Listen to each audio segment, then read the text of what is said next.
Internet, hello and welcome to, let me check my mic. Yeah, mine is working, so test Yeah, yours. we're good. All right, Internet, hello and welcome to OKLCS Gold Division, Spring 2018. I did this way out of order. Week 6. Thank you for the hand I'd think gestures. about it. We are about to get into Gold Capped Week 6. We are down to the wire as far as Gold Capped is concerned. We have this week, and then we have just one more week after Seven, yeah, this. 7 games, 8 Yep. teams. So these are the matches that really matter as we get into the last stages of the regular season. As it is an eight team division, only the top 4 teams will make it to playoffs. But everyone kind of knows that already. Excited. Yeah. So we are going to get into our first game of the day, which is between OU Gold and the Ebros. So without further ado, I'll just hop us into that game. There we go. It is, of course, OU Gold on the blue side up against Ebros on the red side. Let's take a look. We have the match history here. As we're going in, we have OU Gold coming in 1-4, Ebros coming in at 2-3, so they are 1 game ahead as it stands. Depending on how things go, we'll Yeah. see if the standings get a little bit mixed up after the results of today. On the blue side, OU Gold, they banned away Tarek, Zach, and Malzahar from the Ebros. Good choice. The Ebros banned away Rom, Echo, and Leona. A lot of supports. Yeah. A lot of support And they focus. banned 2 more supports. Yeah. Getting to that, OU Gold banned away Shen and Zaya in their second rotation of bans. Lulu, Jana. Ooh, I don't think he meant to summon her heal there. So that summoner will be down for the bottom lane of the Ebros. Lulu and Jana banned away by the Ebros A lot of supports. in the second rotation of bans. So yeah, a lot And of supports. Cal6 on the OU Gold has the 3rd highest vision score out of anybody in the Gold Cap right now. Wow, Doing pretty good. pretty impressive. I like stats. Yeah, stats are great. I'm so excited to see Rek'Sai. Oh, Rek'Sai. I like Rek'Sai before her rework.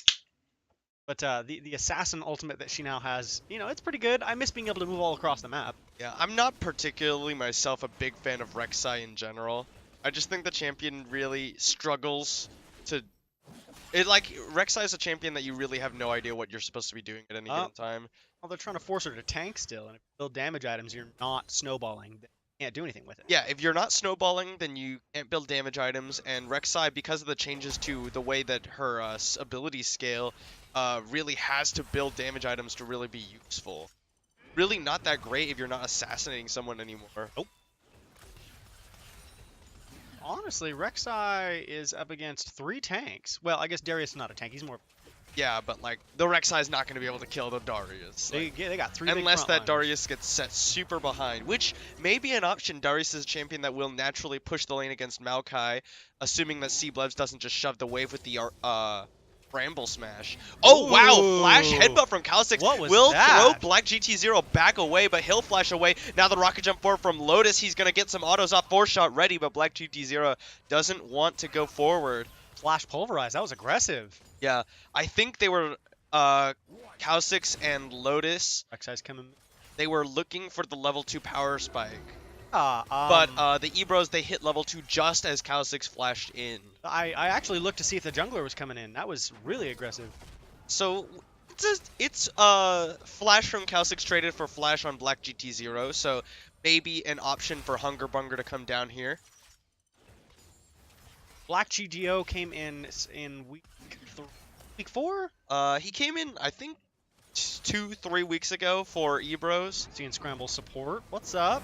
Yeah, Scrambles and Trance VR, they have swapped positions since the last time we saw. He supports. I mean, Scramble's usually in the jungle.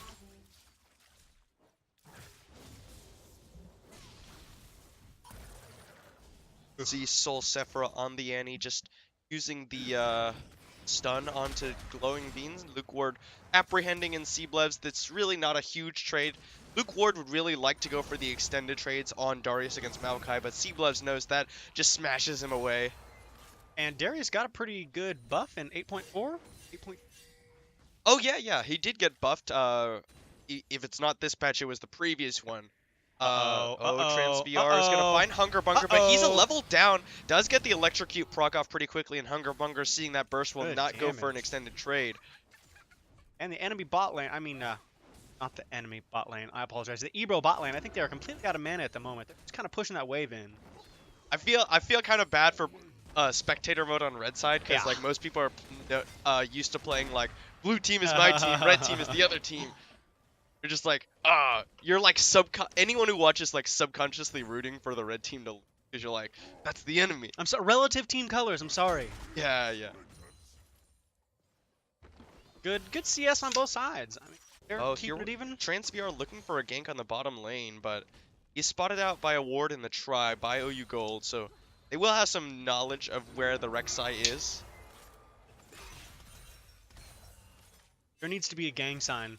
They've got west side and east side. They need Rek'Sai. Rek'Sai. How to do an R. I mean, you can't see it. You can't see it, but Casey and I are totally trying to do it right now. We're doing some ganks.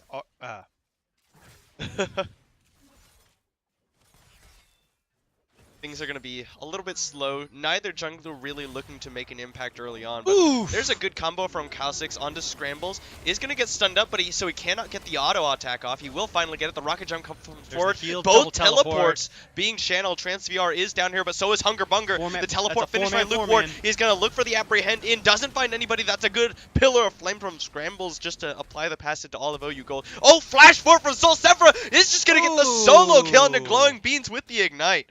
Last of her mana too, and Seablevs did cancel his teleport, so we can at least push out his top lane into that top lane turret and get some of that pressure back. So Seablevs cancels his teleport. His team successfully disengages after Luke Ward finishes his. Nicely done. Scrambles stuns up Luke Ward as he comes in, so he can't get the immediate apprehend, and then he misses it because he doesn't have the range. So Ebros, they come out a summoner ahead, as well as first blood for Soul Sephra. Good trade. Fun trade. It was fun to watch. Sure. So now 500 gold in the lead as a result of that. Yeah. And a fairly sizable CS lead for Seablevs. Luke Ward now will be able to pick up some of it here.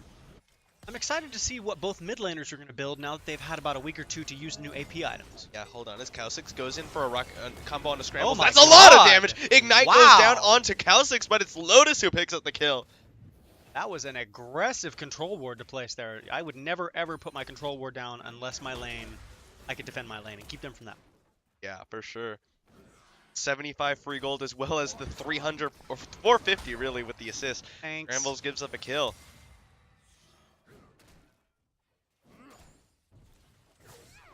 Efron playing very aggressive on this Annie. With the advantage, he's going to be able to sort of push Glowing Beans away from the wave if he walks up, but he's got Hunger Bunker there, knowing how aggressive he's going to be playing here. Soul Sephra does have the stun. He uses it now, and that means Hunger Bunker is going to come in. Arctic Assault in. Shockwave misses from Glowing Beans. He used it on himself, but there's the stun from Hunger Bunker. They will have enough damage. That's an easy. Soul Sephra is not going to be able to get away. He's trying, man. Yeah, he's just going to walk around. Glowing Beans, they give it over to the mid laner. Nicely done by Hunger Bunker. Yeah, he tried. Hunger Bunga. Hunger Bunker just walking around, he's like, I'm just going to stand here, make sure Soul Sephra doesn't escape, and do my best to hand over the kill to my mid laner. Seablevs, he's going to find Hunger Bunker there. There's the smite coming down.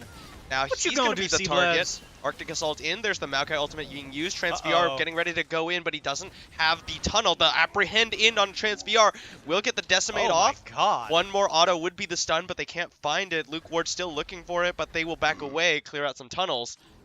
Yeah, that was some mean damage from Darius, and he healed up everything he took. Yeah, not the most favorable of trades for Ebro, so they will have to back away here. Yeah. Trans VR, though, is up in CS and a level up, so he does have the level 6, whereas Hunger Bunker does not quite yet. He'll probably get it after... Oh, no, he won't get it if Glowing Beans takes the blue. You don't need that. Yeah, okay, so Hunger Bunker's still waiting on that Glacial Prison. Now, Looking for some cheese from OU Gold. Flash headbutt onto Scrambles. The pulverize backwards. toast, Scrambles is man. going to take so much damage from the explosive charge. The rocket jump forward from Lotus. Exhaust goes down on the Black GT0. He flashes away. Flash buster shot from Lotus knocks him away from the tower, but that means Lotus has tower aggro. The force shot and the kill back. Nicely done by Black GT0. A little over aggressive from Lotus, and he tanked tower for too long. Curtain call coming out. Kha'Zix will survive. It doesn't even pop the Unbreakable Will. Doesn't think he needs to. Almost. Yeah, he'll be all right. Oh my god. That is why Black GTO is currently my favorite ADC in this. Oh, in Deadly Gold Flourish Cup. Oh almost my gets God. him. Oh, but it will be the Prey whoa. Seeker from Trance VR. Kha'Zix does go down at Nice the end of the day. follow-up. Yeah, GTO, man, that was a great turnaround. He could have easily died there. Anybody else could have easily died there, and he turned it into a kill. Very impressive. Unless he's listening right now, because that was poor. Just give him the criticism. Oh, Hungerbunger looking for another gank on the mid lane. Arctic Assault does land. The Shockwave is ready to come in. Glowing Beam will use it to pull him off of them. Tibbers is chasing him away. Hungerbunger needs to get the damage No up, flash, but there's he no doesn't flash. have it. Soul Sapphire going to turn around His some Q's damage. coming up, Still, his Q's no coming up. Glacial Prison is still available for Hungerbunger, and that will mean Soul Sapphire is able to make it out. Good dissing. Yeah, three other members from the red team are pushing towards me. That was almost a form. That could have been a meme. Yeah, so over aggressive by Lotus he got the flash buster shot off, but he tanked tower for so long. Black GT0 is able to just continually auto as he walked back to the tower. And then Hungerbunger, still only level 5, doesn't have the Glacial Prison for that gank, and Soul Sapphire has pushed Glowing Beans off so quickly. I like that Glowing Beans popped the orb on Sejuani, but I don't know if she should have kept it on herself to prevent herself from dying. Like, she didn't die, obviously, but Yeah, would have been able to put out more damage in that 2v1 gank. instead of 1v1.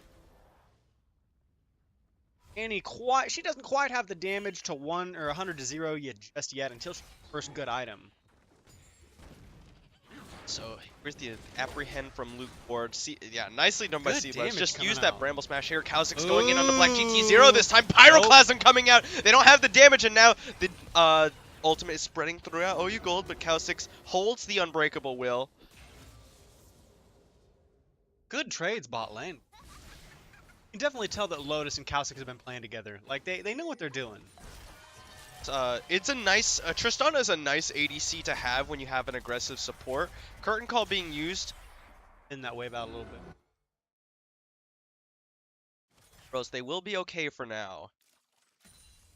Big CS lead for Soul Sephra over Glowing Beam. Gonna control ward just to clear out that ward as Trance VR is getting ready to gank onto the mid lane. Coming around, the Prey Seeker will land, but he's not gonna follow it up. So it's a 1k gold lead about for Ebros over OU Gold. Kills are even, but CS leads very significant in the mid and jungle positions for the Ebros. No big items completed yet. We got some boots out. Got some mini items. We got some Tiamats out. We got some phages, BFs. BFs. Seablev's gonna clear out a control ward on the Rift Herald. Trance VR's on his way up here. They might choose to go for this one. My best friend, so. Or not. Seablev's is just gonna back away.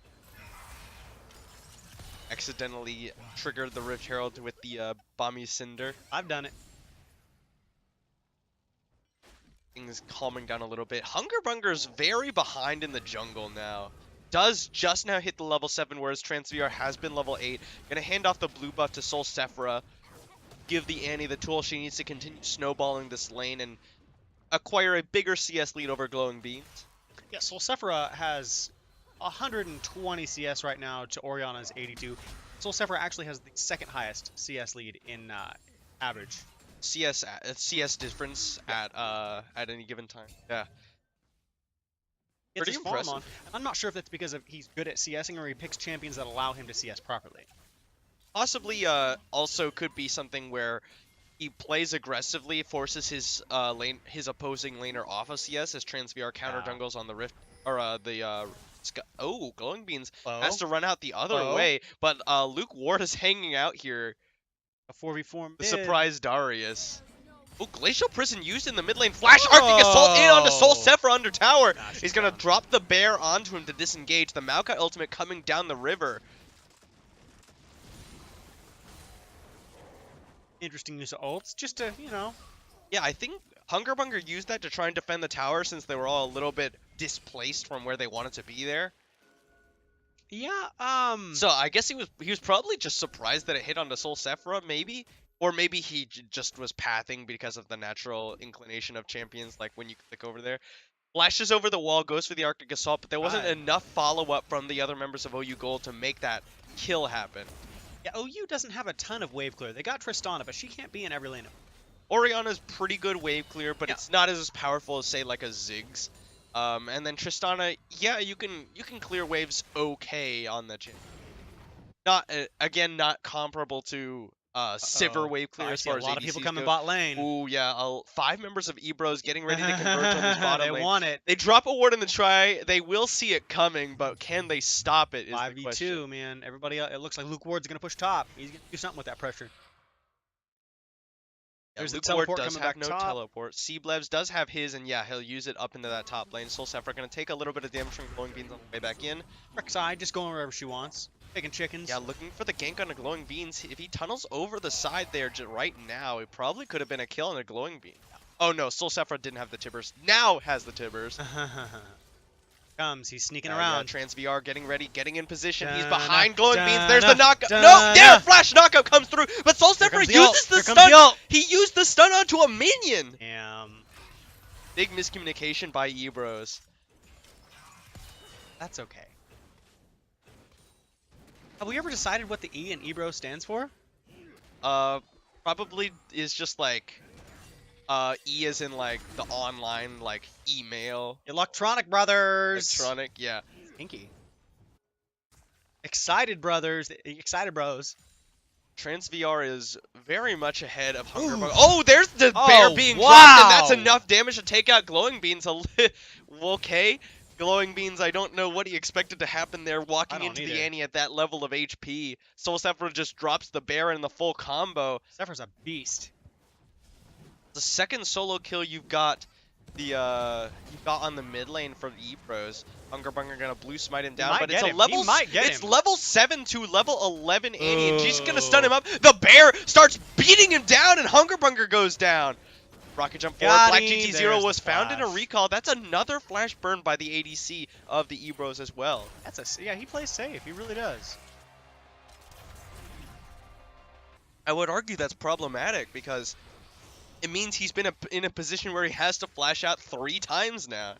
I think this is versus the 2 mid laners. I think there's just not a miscommunication, not knowing when your power spikes are. Because even though Annie didn't have her max item, Oriana only had an Archangel staff, and that's not going to give you a lot of power to kill him. They're going to go in onto Trans VR, gets apprehended backwards, and that's a lot of damage. They got the damage, and Luke Ward, Noxie, and Guillotine comes down, executes down Trans VR. Dunked. First kill for Luke Ward. He got a kill. Yeah. Let's see. So the Luden's Echo is the first item for Soul Sephira. Makes Good choice. sense. There's some mana on that item as well, some CDR now. Is it movement speed? No, there's no movement speed on Luden's Echo anymore. You get mana, you've got CDR, and you've got the same passive and the AP. A little bit reduced AP.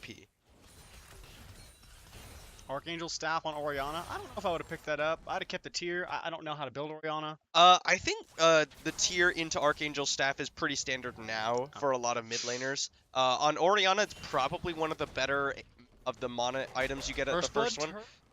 And Cblevs will get Tower First Blood for Ebros solo, so that is elevating Ebros to now a 3.3k gold lead. OU Gold respond with a Cloud Drake. And he's about to get picked out. Oh, no, there's two big Soul Sephira AP. is going to find through, and he finds him Owie. down! Killing spree, Shockwave will pull him back in, pull the bear away, but Hungerbunger, the Oh, stopwatch the comes in from Soul stopwatch. Sephira as Ebros come to back him up. There's Rocket Jump forward from Lotus, he's buster shots in, Soul Sephira, do they She have got the him, damage? she The got him. explosive charge is enough to reset the Rocket Jump and get Lotus out to safety.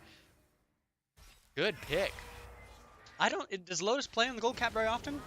He's played before for OU Gold. Yeah. That was quite a good play by Yeah, him. that was good meta. Nothing that the rest of the Ebros could really do to punish him for rocket jumping in just with the champions and cooldowns they had in that area. They'd blown all their cooldowns, taking out the fort. So that was the kill onto Soul Sephira for Lotus, traded away Kha'Zix for it. But now they've got Lotus at 3-1 on Oh, Tristana TransVR, Oh, looking for Hunger no. Bunger. Not going to be able to find him. The tunnel already used over the wall. Rek'Sai with a cool 40 CS over Sejuani. I did not. Well, I mean, Rek'Sai has a really healthy clear. She's getting good ganks off, too. Annie with that 420 KDA. Yep. Oh, what a. Like, I didn't think Annie was strong right now, but I guess if you put her in the right hands, man. It's I don't know. Safe. It's she's not really the safest of mid laners, just because, mostly because her range is pretty low. Yeah.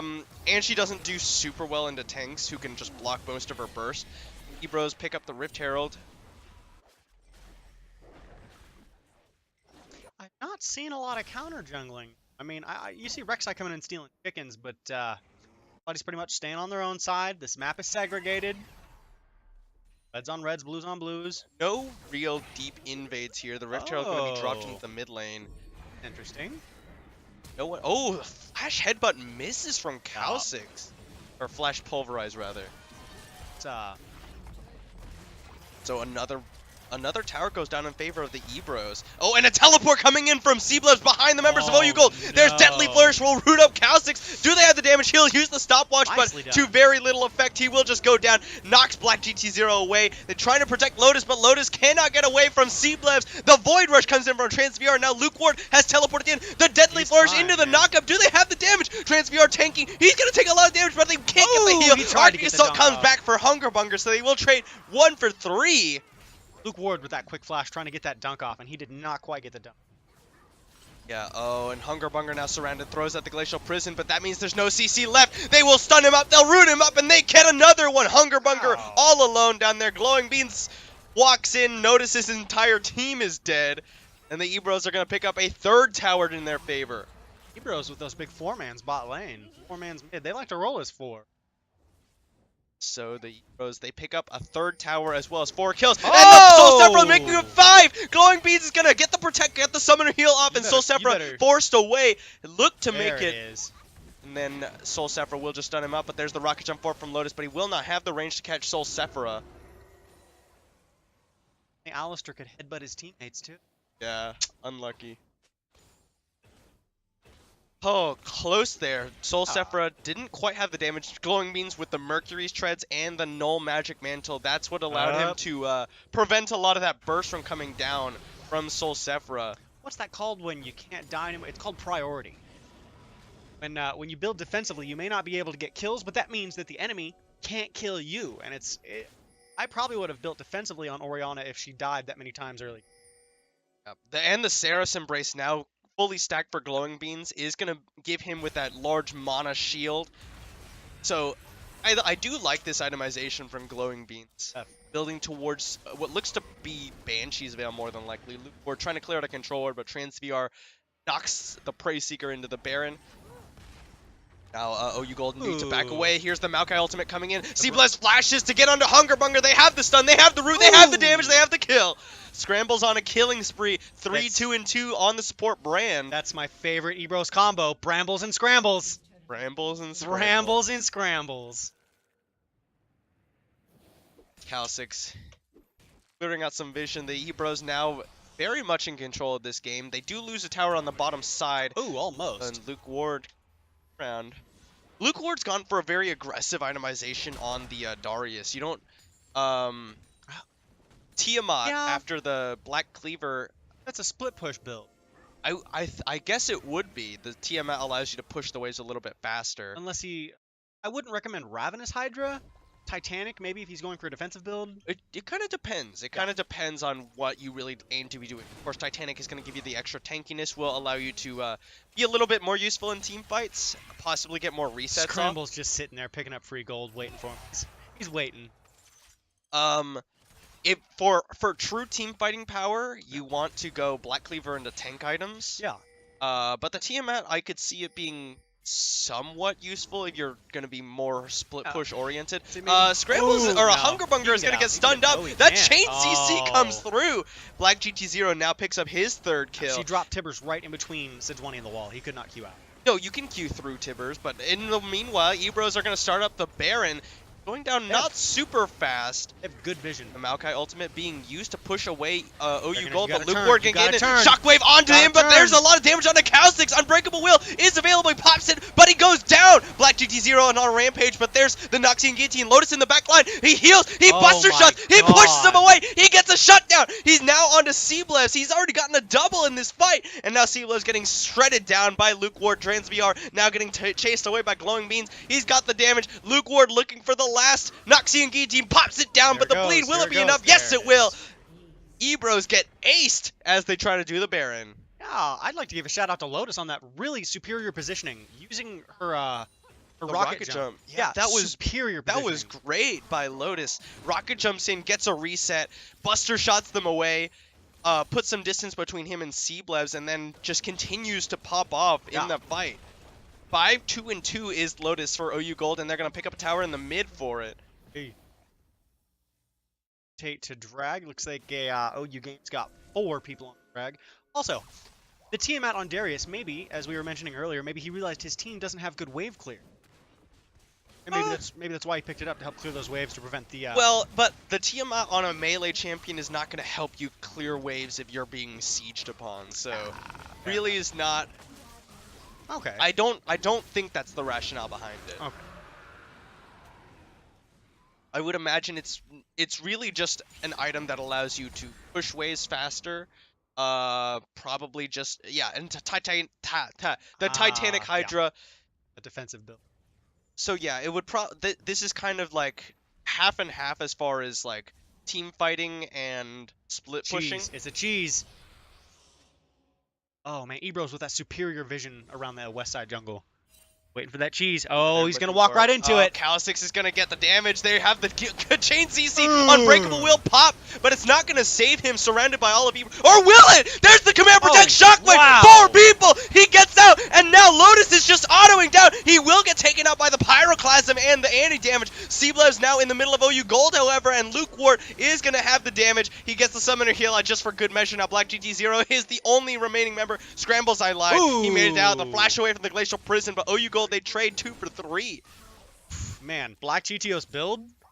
There was what is it, the Poro King or Earth? There's an Earth build called the Speed or the Flash, and Jin players have kind of been picking it up where it's a super movement speed build, and he just kind of runs around the field and positions himself where he needs to be, and that's kind of what he's got there with the Zeal items and the not the Swifties. Yeah, Swifties. As far as damage goes, I'm not sure that the half and half build is that great on Jin. I think he did that last week too, or the week before, didn't he? Oh, did he really? So. I really have not done a lot of playtesting, and I don't know from experience because you don't see very many Jins anymore. No. Just because Jin is not that great comparatively to a lot of ADCs. Yeah. But I am under the impression that going for full lethality build on Jin would be a little bit stronger. Especially since there's not a whole lot of armor on the side of OU Gold. Now the Twisted Advance onto Lotus there, and TransVR looking for him. And that'll be Maokai ultimate used to disengage. Scramble's coming in behind. Tasty, tasty team fights, and Annie's off by herself, walking through multiple control wards. So, OU definitely knows that Annie is not in that team.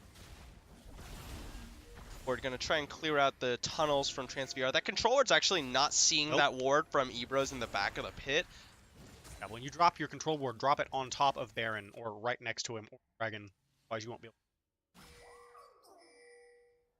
Unless it's early game and you just want to spot somebody walking by, then I put it near the mouth of the pit on the edge like that. Otherwise, if it's mid-late game, put it next to Baron. Soul Sephira hanging around the bottom side of the map. In denial. Bros. Looking around this area, Black GT0 pops the Yomus. Bunga bunga. Oh. Excuse me. Did pop the Yomus to avoid getting apprehended by Luke Ward. Very close there. Yeah. Bunger and Cowsticks with their second and third place average vision and vision denial in their games, running through, clearing up where they need to clear it up. And notice how they have all that vision up next to Baron, and the only place Ebros has vision is behind Baron, where they can safely clear. Well, the Ebros do have a lot of vision in the red side jungle of OU Gold, but that's not where anyone's playing around right now, so it's really kind of wasted vision because you know that OU Gold is going to be around this top side. That's exactly what I was talking about, their vision denial. Kha'Zix and Hunger Bunger, man, their vision control is excellent. Second and third highest in the Gold Cap division. OU Gold, they're looking for the push on the top, but they're getting pushed on in the mid lane by the Ebros now. It's a base race. It's not exactly a base race yet, but here comes the way for the Ebros. Cblez will tank up a few tower shots. They're going to give up tier 2 mid. They're taking Baron. Yeah, they're giving up tier 2 mid for the Baron, but Ebros know it's happening because of that ward that they snuck into the back of the pit. Ebros, they're going to take this tower. Are they going to go for this? No, the Baron is already gone. OU Gold is taking it so fast, and there it goes. Careful, careful. Oh, no, they're not going to try and get past. No, the Ebros, they're out. They trade a tower for the Baron. So now what they need to do is they need to make it worth it by taking multiple towers for the other side. How to use that Baron buff. So excited to see where this is going. I know. Less than 1,000 gold between the two teams now. While there's nothing going on right now, did you hear about Locket of the Iron Solari's changes? No. It's going to be like Redemption, not when you're dead, but you can drop a big circle on the field, and it will give your team members that's really interesting. 35% damage reduction. Whoa. Ah. So it's not shielding anymore, it's just damage reduction? Yeah. Whoa, that's awesome. Yeah, it's a big change. I actually really like that, and I'll talk about it if I get the chance, but that was their, they changed it originally, and it used to be AoE, and Riot said we don't like AoE, it's not healthy. So instead of having it follow somebody AoE like on their support, they're going to have it drop it on the field, which yeah, that's really nice. I like that. Soul Sephra might be caught! Apprehended it! Oh! Kha'Zix saves that? it! Kha'Zix headbutts Soul Sephra out to safety. The curtain call being used. Oh, man. Ebro's going to be back in the game, man. And Ebro's actually have a higher gold percentage right now. That could have been a big swing for OU Gold. Oh, man. With that catch onto Soul Sephra. Assuming they can kill him before he drops the bear and kills 2 members of OU Gold. Oh, and they actually forced Cblez to flash out. Nicely done, yeah. Big tank. And that's what happens when you've got an Alistair and a Tristana. They've both got abilities to push enemies away. But yeah, if you mess up that execution, it can really just turn a fight. Love that Tristana's carrying around a little dragon. Oh, God. Love that. And it looks like they're 2-man dragoning to take that free dragon. Is that another air drake? It's an ocean. Ocean. Ocean. Wind. Sorry. Cloud. Cloud, yep. It's technically the Cloud Drake. The politically correct Drake. The white one. Sorry. See, if OU Gold, they haven't split. Yet been able to get any towers with this Baron. Luke Ward, sidestepping the Pillar of Flame, will take the Prey Seeker. I probably would have sent Darius bot since he's got teleport, but yeah, Hunger Bunger being down there doesn't make a whole lot of sense. Especially since he's the primary engage tool for the side of OU Gold. Sure, they have Kha'Zix, but gotta have good vision in that east side jungle. That way, whenever they turn, you can. Oh, Trans VR might be the one caught here. They apprehend him in. He's gonna tunnel out to safety, but now Gold, they're looking for him. There's the headbutt pulverize onto him. Trans VR, the Maokai ultimate comes out. He's gone very low, but is able to flash to safety. But Soul Sephra, he found Lotus. Quicksilver Sash is not gonna be enough as the ignite will come down. Lotus is gonna die at the end of it. They killed off Lotus, and Summoner heals burned by both Glowing Beans and Lotus. They're now getting the curtain call out. Big damage on Annie with that Zhonya's. Yeah, great and the Spellbinder. Yeah, Spellbinder as well. That's got 100 AP now, right? 80 or 100 AP? 100 AP plus up to 100 coming out when you activate it. Taking all bets. Anybody expect a Rabadon's coming out on Annie? No, Rabadon's 2 items left. Rabadon's. Possibly. Yeah, that'd be a lot of damage. And both the mid laners are easy. I think that a Void Staff might even be better here. Yeah, you're right, for the Magic Pen. Yeah, because you've got magic resist being built by both Hunger Bunger, Luke Ward, and to a lesser extent Glowing Beans and Lotus with the Mercurial Scimitar and the Merc Treads and Banshee's Veil. The Void Staff would be very powerful at this time. You know what is still a viable item is Rylai's, and nobody's been buying it because of all these super cool AP items that just got reworked. Fine Rylai's. Yeah. Not that anybody can use it effectively right now.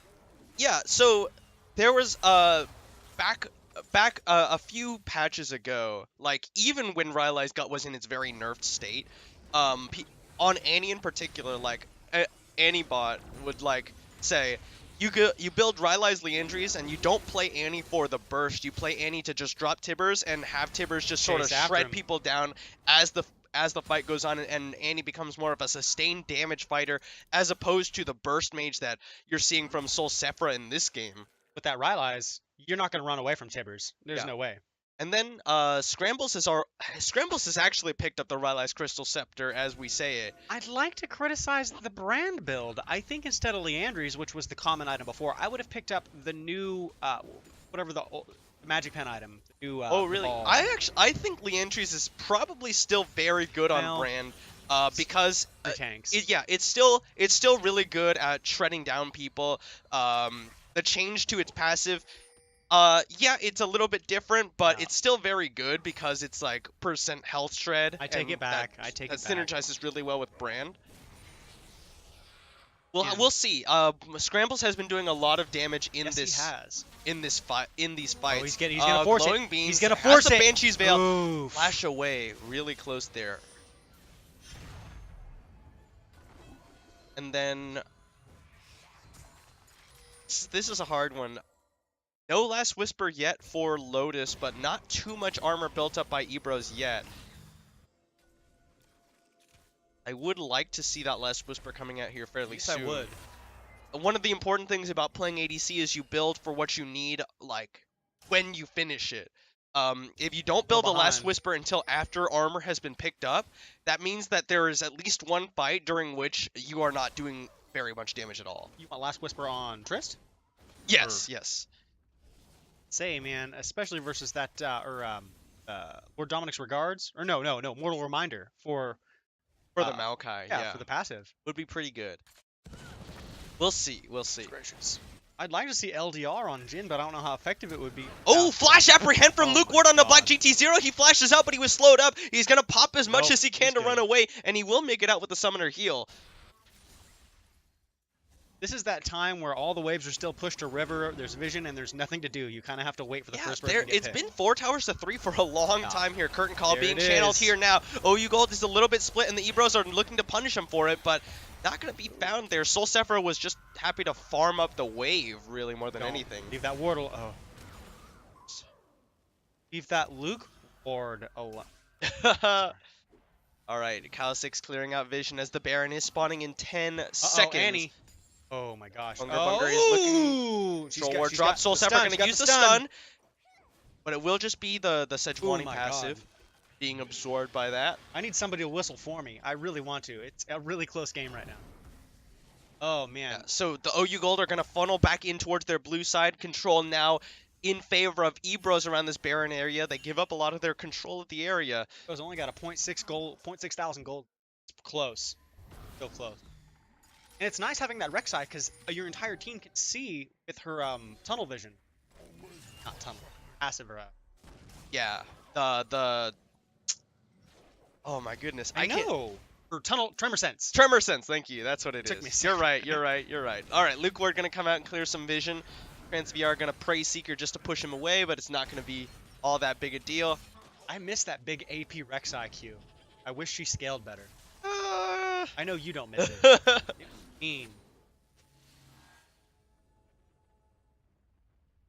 Ebro's vision, just excellent. Look at this Elder Dragon now on the map as well. Both epic monsters are They're alive. gonna trade. OU Gold, they're looking to for trade neutral. it. Yeah, they're gonna trade. OU Gold know that the Elder Dragon is not too big a deal. They do have one dragon. Ebros does not want to give OU Gold that Elder Dragon. Yeah, because so it looks like they will trade Baron over to OU Gold and the Elder Dragon to Ebros. yeah, So, but the thing is, Baron lasts longer than Elder Dragon.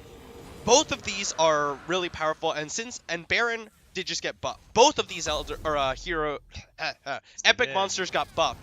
But until you get probably the second Elder Dragon, it really doesn't matter for Elder. you get 2 Elder Dragons one game. They stack now. Yeah. It's a good game. So Baron is gonna last longer. It will allow OU Gold to push. So really, what they need to do is they just need to stall out, avoid team fighting while the Elder Dragon buff is live, and then use the empowered Baron minions to shove in onto the base of Ebros. Something I like to do. as a support guy who doesn't do a lot, when this happens, when we have Baron buff and we can't push out any farther, I go to a side lane by myself and I set up a big wave by killing the caster minions running away. That way, the slow wave will start pushing, it'll create a big wave, and it'll force one of the enemy members to fight. You set up the slow push. That's what Darius is doing. Kind of pushing that. He's got his Baron buff. Cheese picks, cheese picks. Here come the cheese picks. Yeah, but TransVR was spotted out on a ward there, so nothing to be done. OU Gold are able to just back away. Uh-oh. Soul Sephiroth does have flash, and they've separated the support a little bit. Yeah, they do not want to fight right here.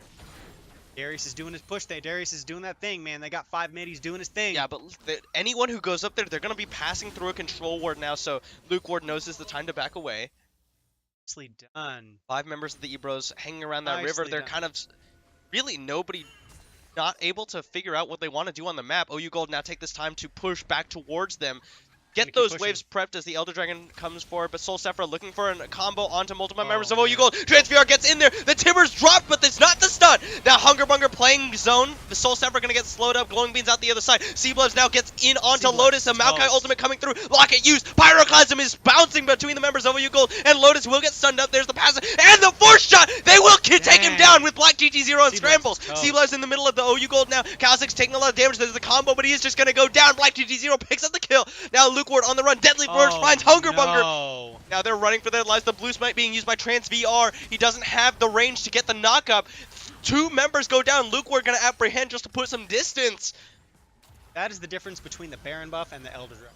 Yeah, the Elder Dragon buff is so much powerful team fighting. And Soul Sephiroth didn't get the stun with his ultimate, but they had enough damage with Scrambles and Black GT0 to just zero out Lotus. That team fight was so long. All they had to do was allow the Eldritch burn to go and come back. Shockwave was just used onto the minion wave of the Ebros.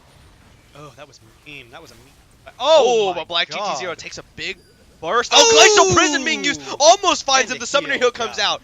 And there's the teleport being used by Seablebs. But this is a bad spot to come in. The team has already left. Seablebs is now surrounded, but he's got a lot of tankiness. Soul Sephiroth does have the passive stock, but Seablebs is going to go down. Ebros leave their top laner out to dry. Bye.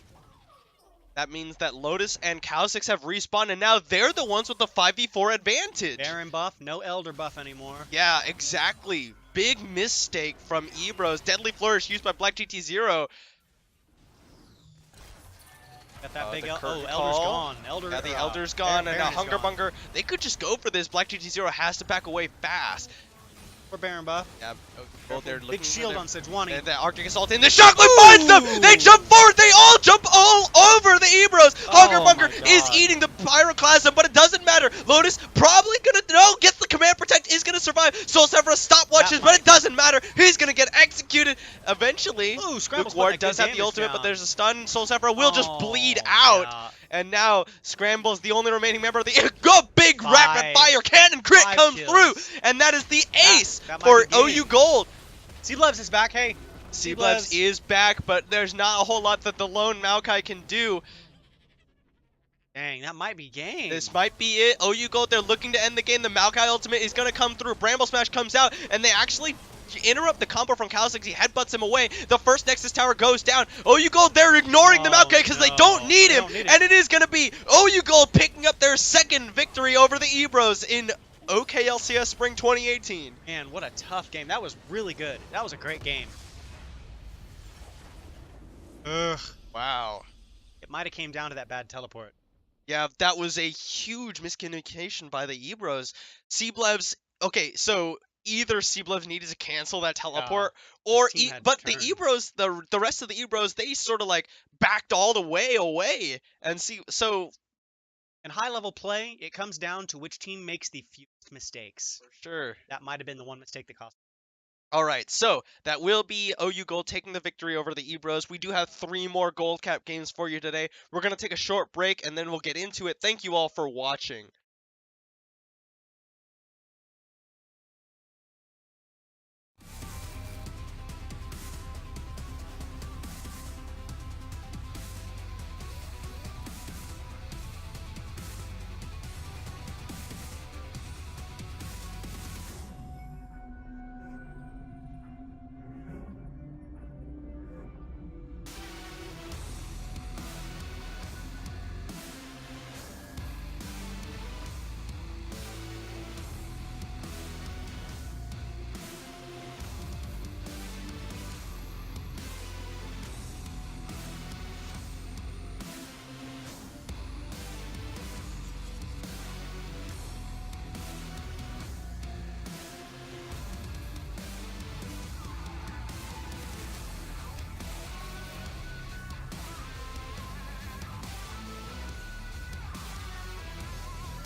Internet, hello and welcome back to OKLCS Spring 2018 Gold Capped Week 6.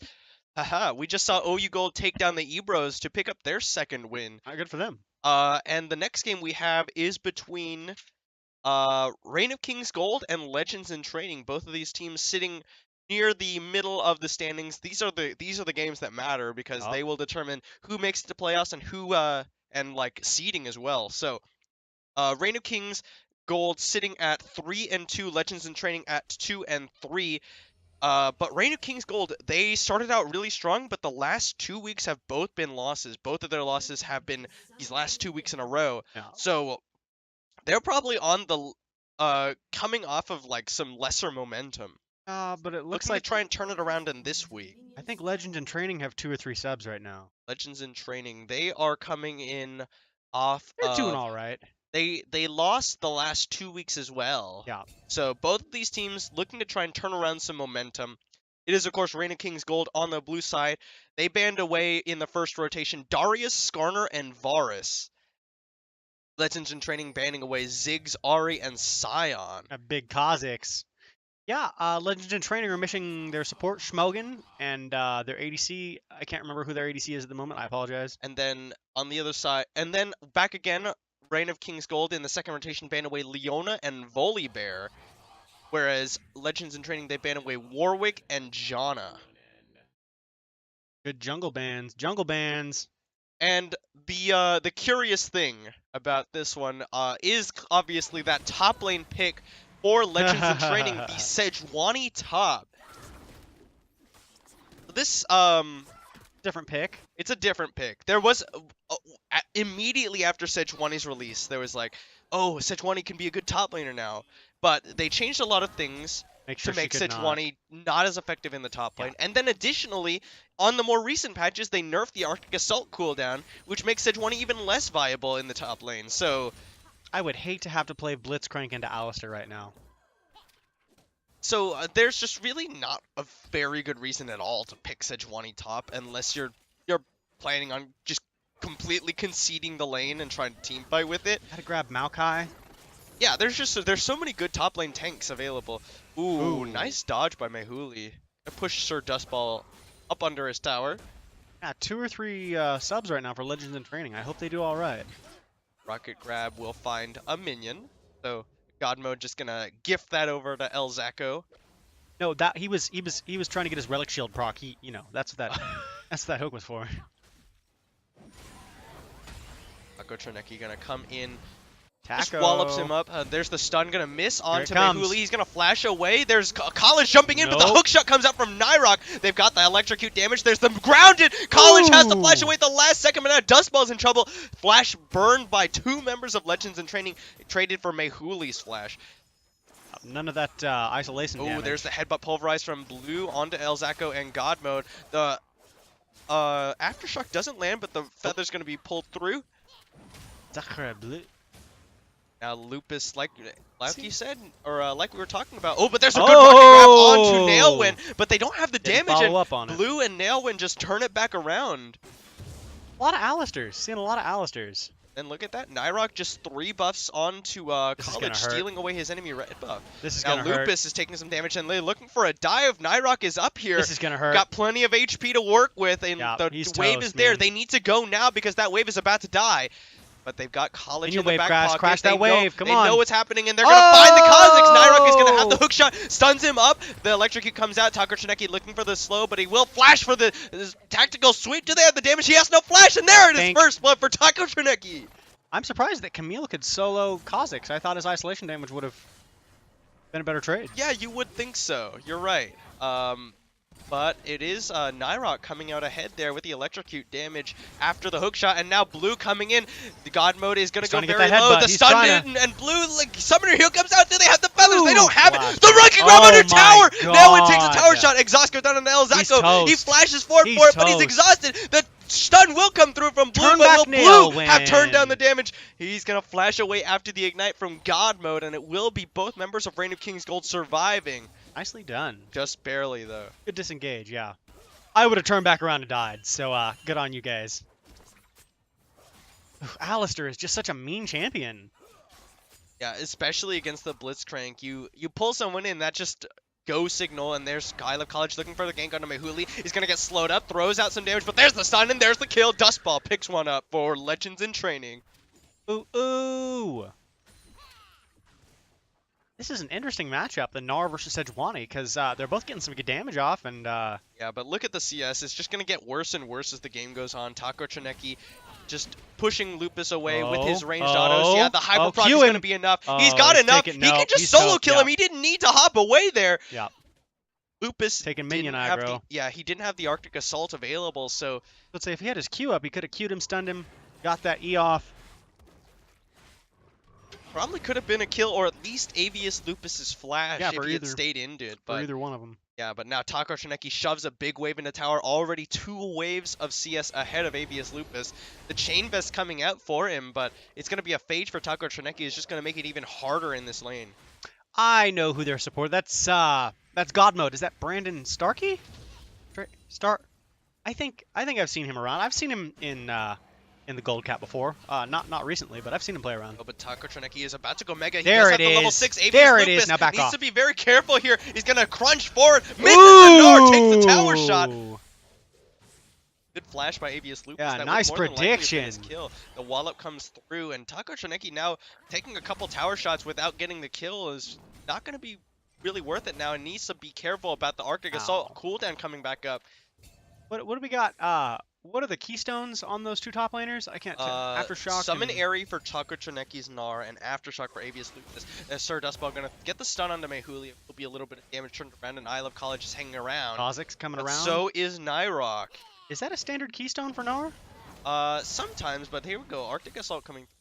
College is going to jump onto Oh, Mehuli. no! Oh, good petrifying gaze under tower. Mehuli picks it up. A little over aggressive from I Love College. Really not very good there. Goes under tower against a Cassiopeia with her ultimate up, but the Rite of the Arcane will get the return kill. That's called a counter gank.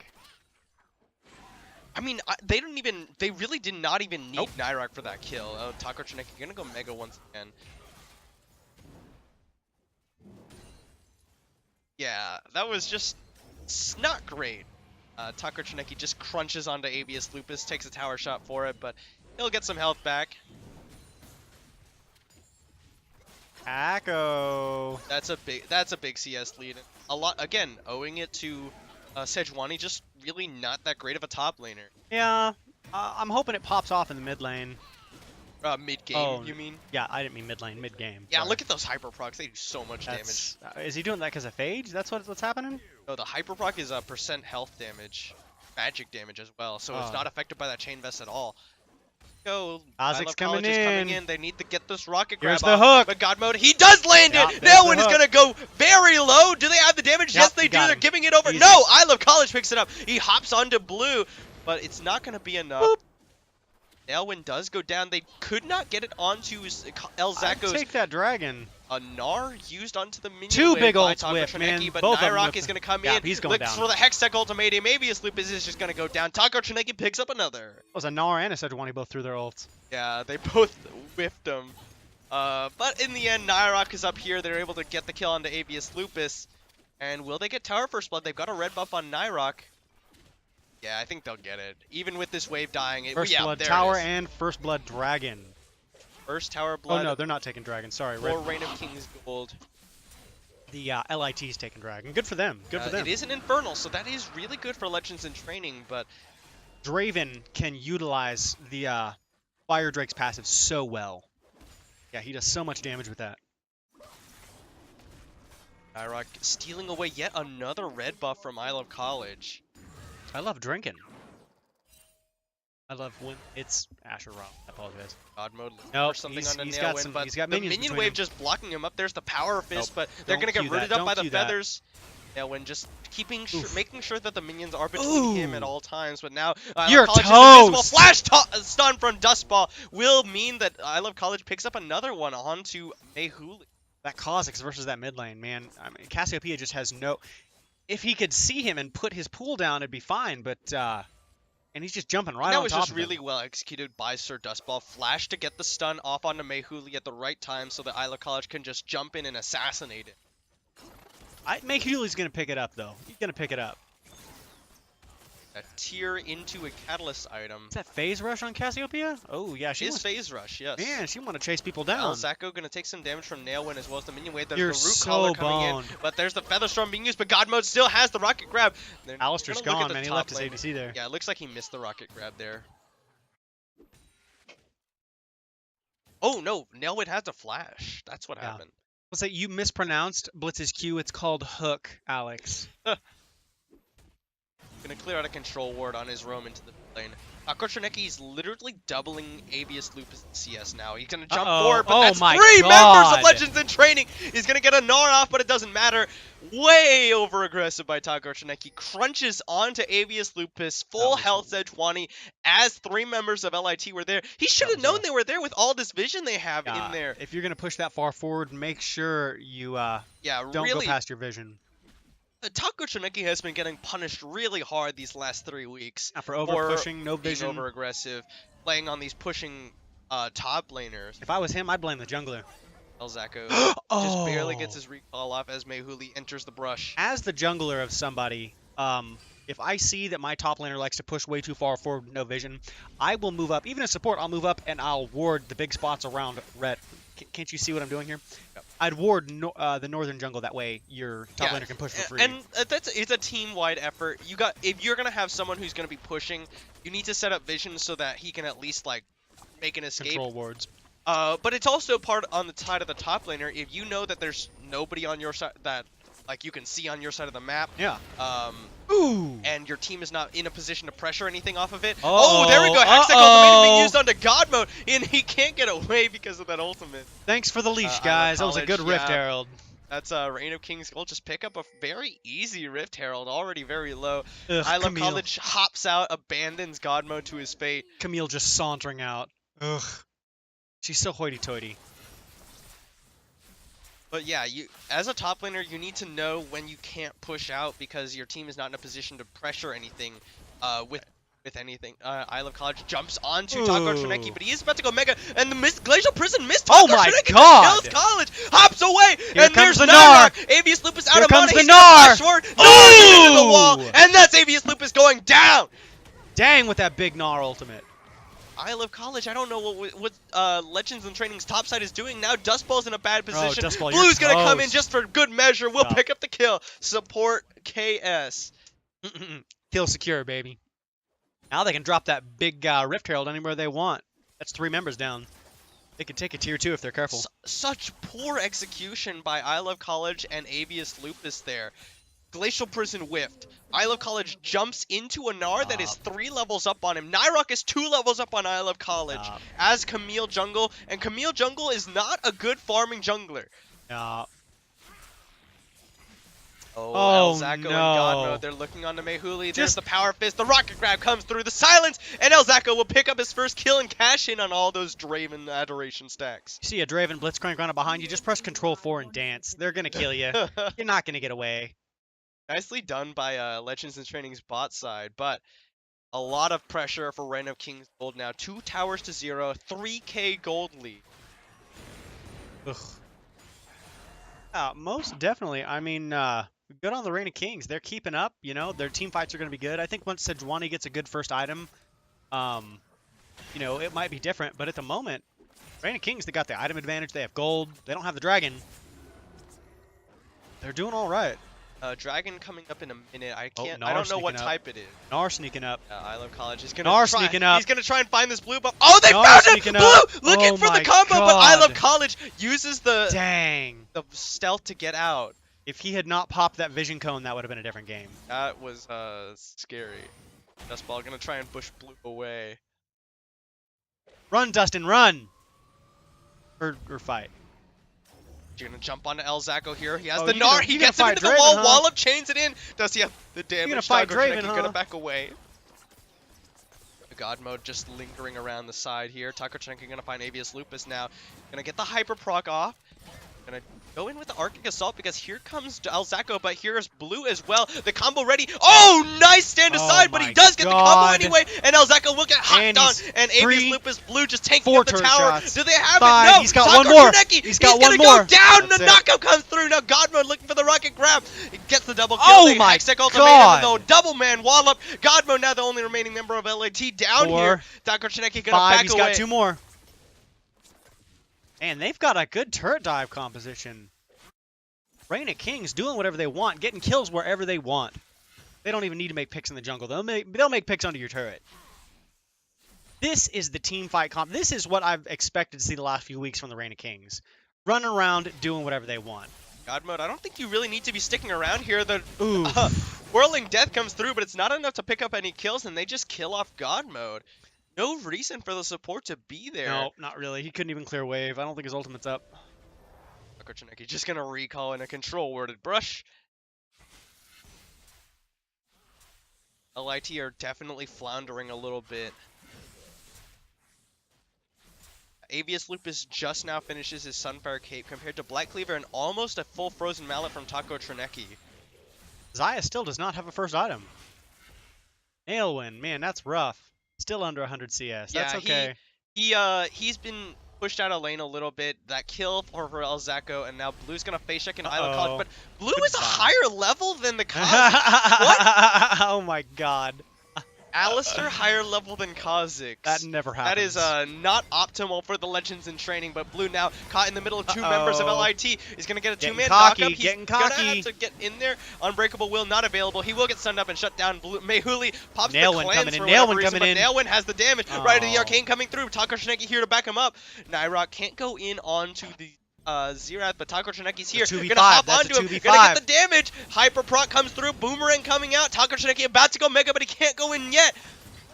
What do you get? Oh! No! 2-man Gnar comes out. Taco Trineki will die, but Nailwind can they have the damage? Elzacco will get taken down by the Twin Fang. You know, it might not have been the best play, but at least he made a play. I liked it. Gnar with the big ultimates. I like it. Yeah, God Mode hooks him in. Taco Trineki does get a Gnar off, but a little bit too low to be playing quite that aggressively. LIT starting to get their team fight stats. Sejuani's got her Sunfire Cape.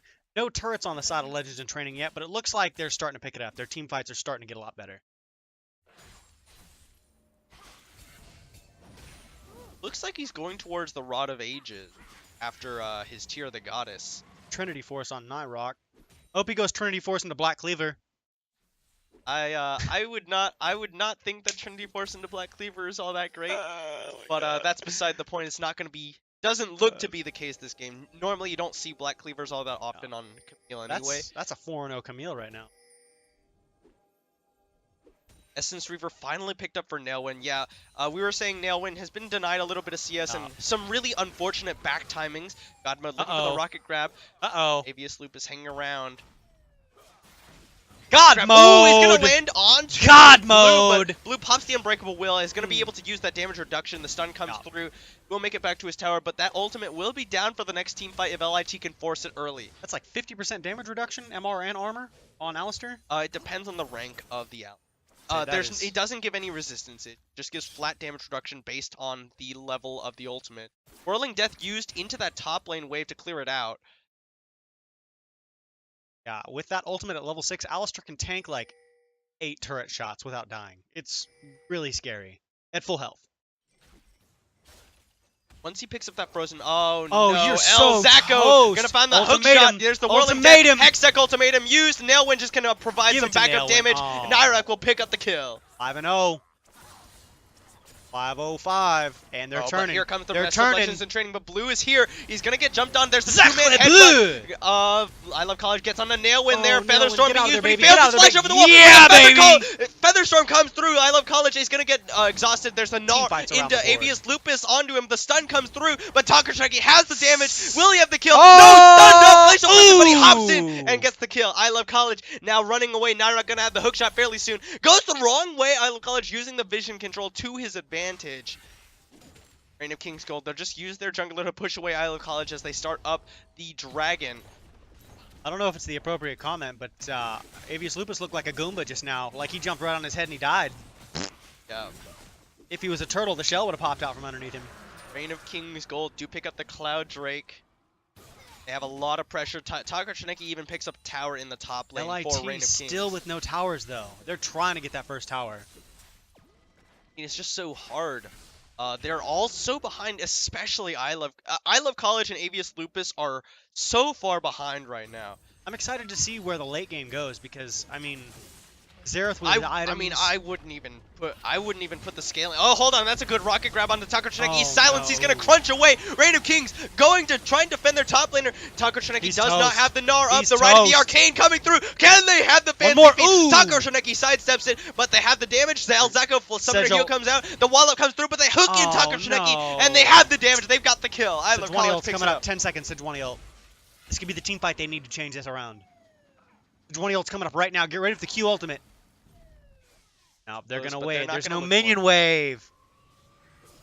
They could die right here. Yeah, Draven doesn't really have a good damage item. He built Static Shift first. Static Shift does give you good wave clear. Well, good wave it gives you burst and wave clear, but yeah, Draven benefits a lot more from. Bloodthirster. They hold on the There's glacial that person ult. onto Mehuli, and Mehuli goes down. And now going down. Nelwyn is in trouble. It gets hopped on. He will go down, but there's the hook onto Nyrok. Stand aside. Use the Hextech ultimatum. Blue comes in with combo, but Nyrok doesn't have the damage. He gets the big shield from Lunker to the Iron Solari, and Nyrok's on his way out. Tactical sweep for good measure. Shuts down I Love College. Now Avius Lupus and Elzako on the run. Blue, the teleport stop him. Taco Shineki. Blue messes up the combo.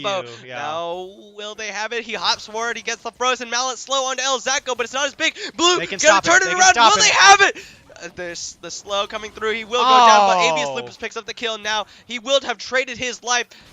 Rocket grab not going to be used. The wallop comes out. Avius Lupus, they're going to get onto throws the boulder backwards, turns his attention onto God Mode, and it will be God Mode going down as well. Put your sombreros on, ladies and gentlemen. That's a fiesta. That was the longest team fight I've seen all day. Holy cow. Very extended fight, but in the end, Legends in Training, they go a little too deep onto respawning members of Reign of Kings Gold. That was fun, though. Good vision on... Uh-oh. Nyrok is going to get jumped by I Love College, but it's a 2-level lead for Nyrok. 7-0-5 just bursts out I Love College. He says, this is my jungle now. Kha'Zix is disappointed. Get out of here. What would you classify Camille as? A bruiser? I wouldn't call her a bruiser. I think that's the closest thing you call her. What's Leona? She's not a bruiser. She's a... Fighter? I mean, she's a support. There's a word... Whoa! Big crit on the nail win. Oh, he's got that Infinity Edge now. Finally gets the Infinity Edge. A Vanguard. Would you consider her a Vanguard? No. Camille's definitely not a Vanguard. So she's got some good tankiness. Oh, there's the Glacial Prison used on the Nailwin. Nailwin just gets burst down, but he's alive. I Love College takes out Mehuli. There's the combo from Blue, but it's a little too late. Now he's in the middle of all the members of LIT, slowly getting shredded down. They will take him out. Avius Lupus soloed out. Nailwin on the other side of the fight, and it's a big swing in favor of LIT. Hey, but Taco's going to take that tier, that base turret. Yeah, Inhibitor Tower going down in favor of Reign of Kings, but there's the Whirling Death used to clear out the minion wave, and now they turn their attention to the Baron. Yeah, that's an easy Baron. He's not going to be able to take that. Yeah, Tiger Shineki, not a whole lot he can do in a 1v4 situation. Now he jumps onto Avius Lupus. Avius Lupus does at least have his shield passive. Sejuani's not putting out any damage right now. Well, it's slowly coming around. Avius Lupus he's got that Cinder. Yeah, the Sunfire Cape will come out to just push the wave away. He's going to be able to clear it out as LIT slowly but surely pick up the Baron. Oh, yeah. Speaking of Barons, dang, no, it's not Legend. Echo gonna be a recalling on top of Ward, but the Boomerang will find him. Taco Shineki just gonna slow him up and take him down. Oh wait, no, somebody else finally gets him down. There's the righty, the Arcane. Run, Taco, run! Whoa, canceled by Dustball. Oops, I bet he moved on accident. Happens.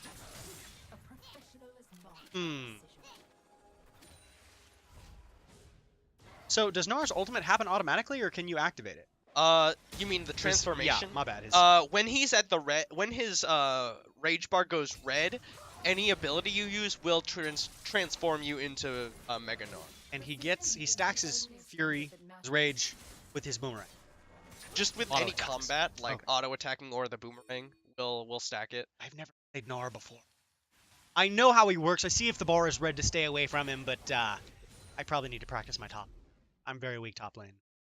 So, and, you know, these are basically what you would expect from Reign of King's Gold to happen, because you know, Nyrock and Taco Trineki, they're so far ahead of I Love College and Avius Lupus, and it started to show as far as CS went, but now it's really starting to show. But Mehuli gets caught. Glacial Prison into the rocket grab. I Love College is gonna stand at the edge of it, goes invisible, but Nyrock just stands there and autos him down. Reign of Kings, strong mechanics, strong picks, poor coordination. If they could make more picks near each other, I mean... It was just that was really just a matter of being too far up against too many members of LIT. Hey, Taco's taking that tier 2 bot lane, though. Yeah, they're just really using Taco Trineki as a split push pressure. Oh my word, Nailwin gets chunked. Yeah. Reign of King's Gold, now they're in trouble here as the inhibitor tower is being focused by a Baron up wave. Legends in training. That's inhib. This is a base race 4v1 against Baron? Are they really taking this on the side of Reign of King's Gold? Hey, if you place your bets, I'd do it right now. Okay, Nyrock is gonna come forward. They're trying to thin out the wave. Bloodthirster doesn't build out of BF Sword, does it? It does, but now I Love College is gonna jump onto Taco Trineki, but this is a Oh big my level lead. God. Taco Trineki just gonna solo out. I Love College hops onto him, and there's the kill. What is he doing? I Love College is level 12 against a level 16 or level 15 Gnar with a minion wave. That was rough. What man. in the world was that? I'd have came in, popped some damage, and got out of there. Taco Trineki is going to get jumped on by Avius Lupus. They will get the rocket grab after God Mode flashes in, but Taco Trineki hops away from him. Will get stunned up, flashes away one more auto. Yes, it will be the shutdown. Now, and it's the a rest 4v2. of Reign of He's Kings, coming though, in. they're going to get onto God Mode. God Mode, nothing he can do under the effects of Miasma. They've got El Zacco pushing in that top lane. Reign of Kings Gold, they're not going to be able to stop it as the wave goes down, or as the tower goes down, but Lit, they need to back away now. Granted, Taco might not make some of the decisions I like, but in Gold Capped, he's one of the most mechanically proficient players there are. He really is. He may not make good decisions all the time, but don't 1v1 him. Even under your own turret, I mean, you can, if you're in the right space, you can definitely 1v1 him, but you're a level 12 Kha'Zix right. against a level 15 Gnar, he's not even isolated because of the minion wave. He's got Dead Man and Brambles. I wouldn't have fought him, not as an AD champion. Oh yeah, that's pretty even in terms of AD and AP on both sides. Looks like Kha'Zix has upgraded his. He's got his elbows. I can't check right tell. now. I'm not a big. I know a little bit about Kha'Zix. His upgrade. Upgrade his wings. Definitely has the R upgrade. You can see it because that orange icon means it's upgraded. So, which is standard. You normally take that so you can get like the increased invisibility as well as some movement speed as you're running the rush. Poor man, get out of there. Trineki needs to not try and hold 1v5 essentially, but get out of there. College is gonna face check on a Nyrock, but Nyrock is just gonna turn the damage around. Glacial Prison goes wide. I Love College takes some damage. He'll hop away as Nyrock slowed up by Avius Lupus. The right of the arcane coming through. Will it find him? Hook shots over the side. Oh, the read, but it's not that damage. Whirling Death is gonna miss as well. Taco Trineki, they've got to deal with Nailwin and Blue, who taking in Inhib Tower in the top lane. There's the teleport coming in from Avius Lupus. Nailwin, who might not be able to get any kills. He's will not be able to stop him. Nyrock on this run still. Oh, stop him. Oh, Dustball has to cancel. Now Taco Trineki will be able to chase him down. There's the slow, and Taco Trineki, there's the stun. Dustball will be able to secure his own escape. Good on Nailwin for at least getting his CS up and pushing out, taking some inhibitors. Taco Trineki doesn't land the boulder either. Just Taco, good kiting from Dustball. Taco. Taco. Tack. It's 5 men on LIT on the east side of the map. Looks like they're going to start pushing out that vision on the east bot side and middle of the jungle. Nyrock is really showing some jungle. Taco! Taco Trineki gonna be found. Glacial Prison finds him. The rocket grab will put him back in his place, and they all jump all over him. LIT find Taco Trineki, and they have a 5v4 advantage on the map for the next 45 seconds. That's called disrespect. Don't disrespect. Taco Trineki has been caught out 5 times he now. pushed halfway up to the tier 2 turret where they were with no vision in the east side jungle. He had no idea if they were coming for him. They obviously were. Mehuli, this is not where you want to be. Godmode gonna get the power fist in, but the rest of Reign of Kings now here to back him up. I Love College has to hop away. Nyrock gets in with a tactical sweep. The Sandba side. Baron's gonna be up in less than 1 minute. LIT not able to close out any more towers. It is 6 towers to 6. 1.3k gold separates the two teams. And Dustball with that, yeah, I just like to shout out that amazing Xerath ult just now when he changed it like almost 95 degrees to get him in Dragon Pit. He almost killed Camille there. Didn't quite have the damage out. Will be building towards the Rapidon's death I was about cap. to say, I wonder what Xerath's building. Luden's Echo, Morellonomicon, and soon to be the Rapidon's death cap. I kind of like the new needlessly large rods, double of them. That way you can build 2 items instead of like 3 or 4 to get your death cap. It's not a bad idea. It is how you can, get the most AP while you're waiting to finish off that item.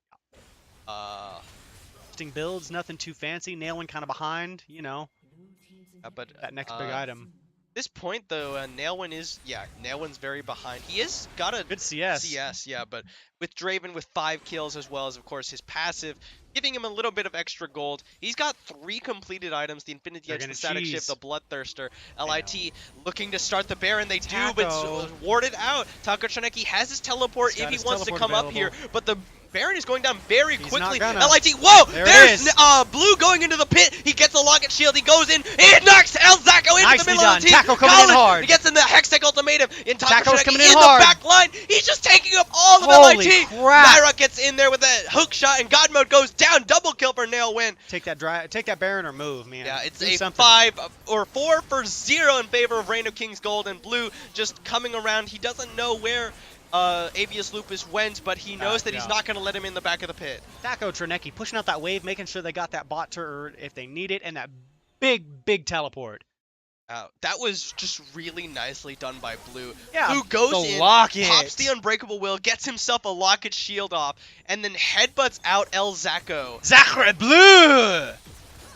Man, big tankiness on Alistar right now. Yeah, and then the biggest thing is that with how strong Taco Troneki is compared to the rest of the map, and Nyrock as well, he just went in there, tanked up all the rest of the members of LIT while they just focused him down. Nyrock is going to get caught with the Glacial Prison, but Blue's headbutts out Elzacco. Blue's coming in, baby. Good 2-man pulverized, but there's Polish assassinates Nailwin.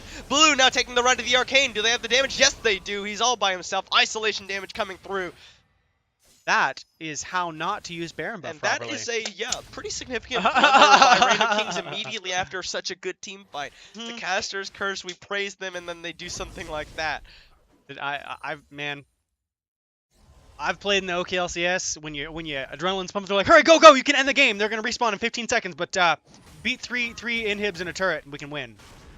Really nicely done by LIT to catch out, like, the rest of Reign of King's Gold, we're all still in the area, but they see Nyrock is isolated, they say, we can take that guy, or at least, like, force him away, and get a favorable fight, and it ends up costing Nailwin and Blue their lives.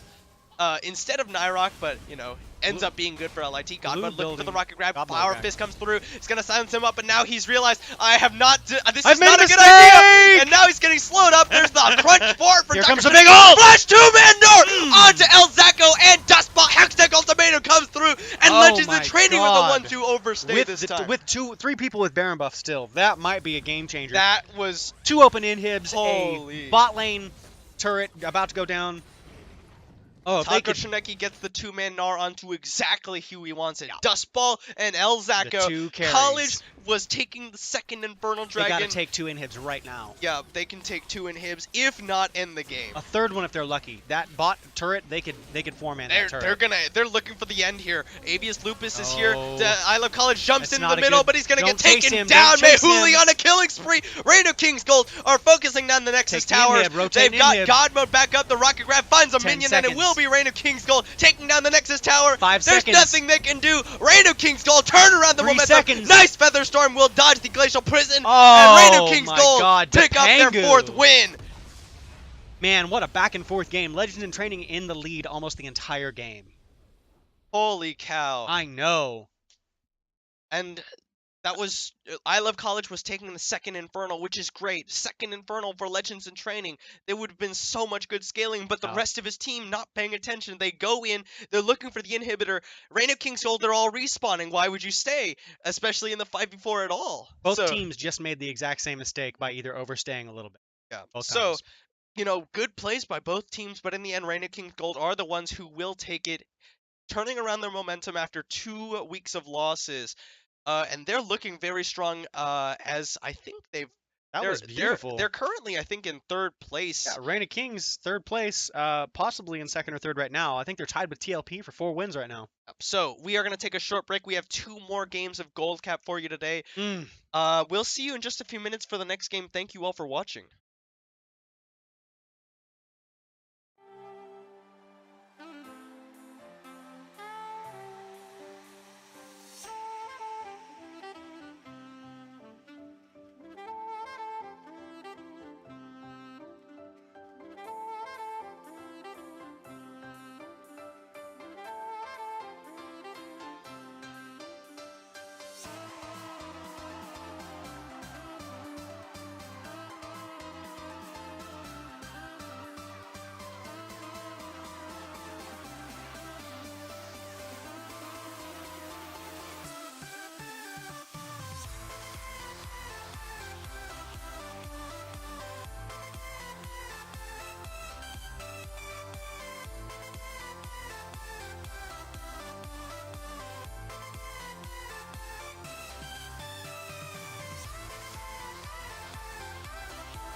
Internet, hello and welcome back to OKLCS Spring 2018 Gold Capped Week 6.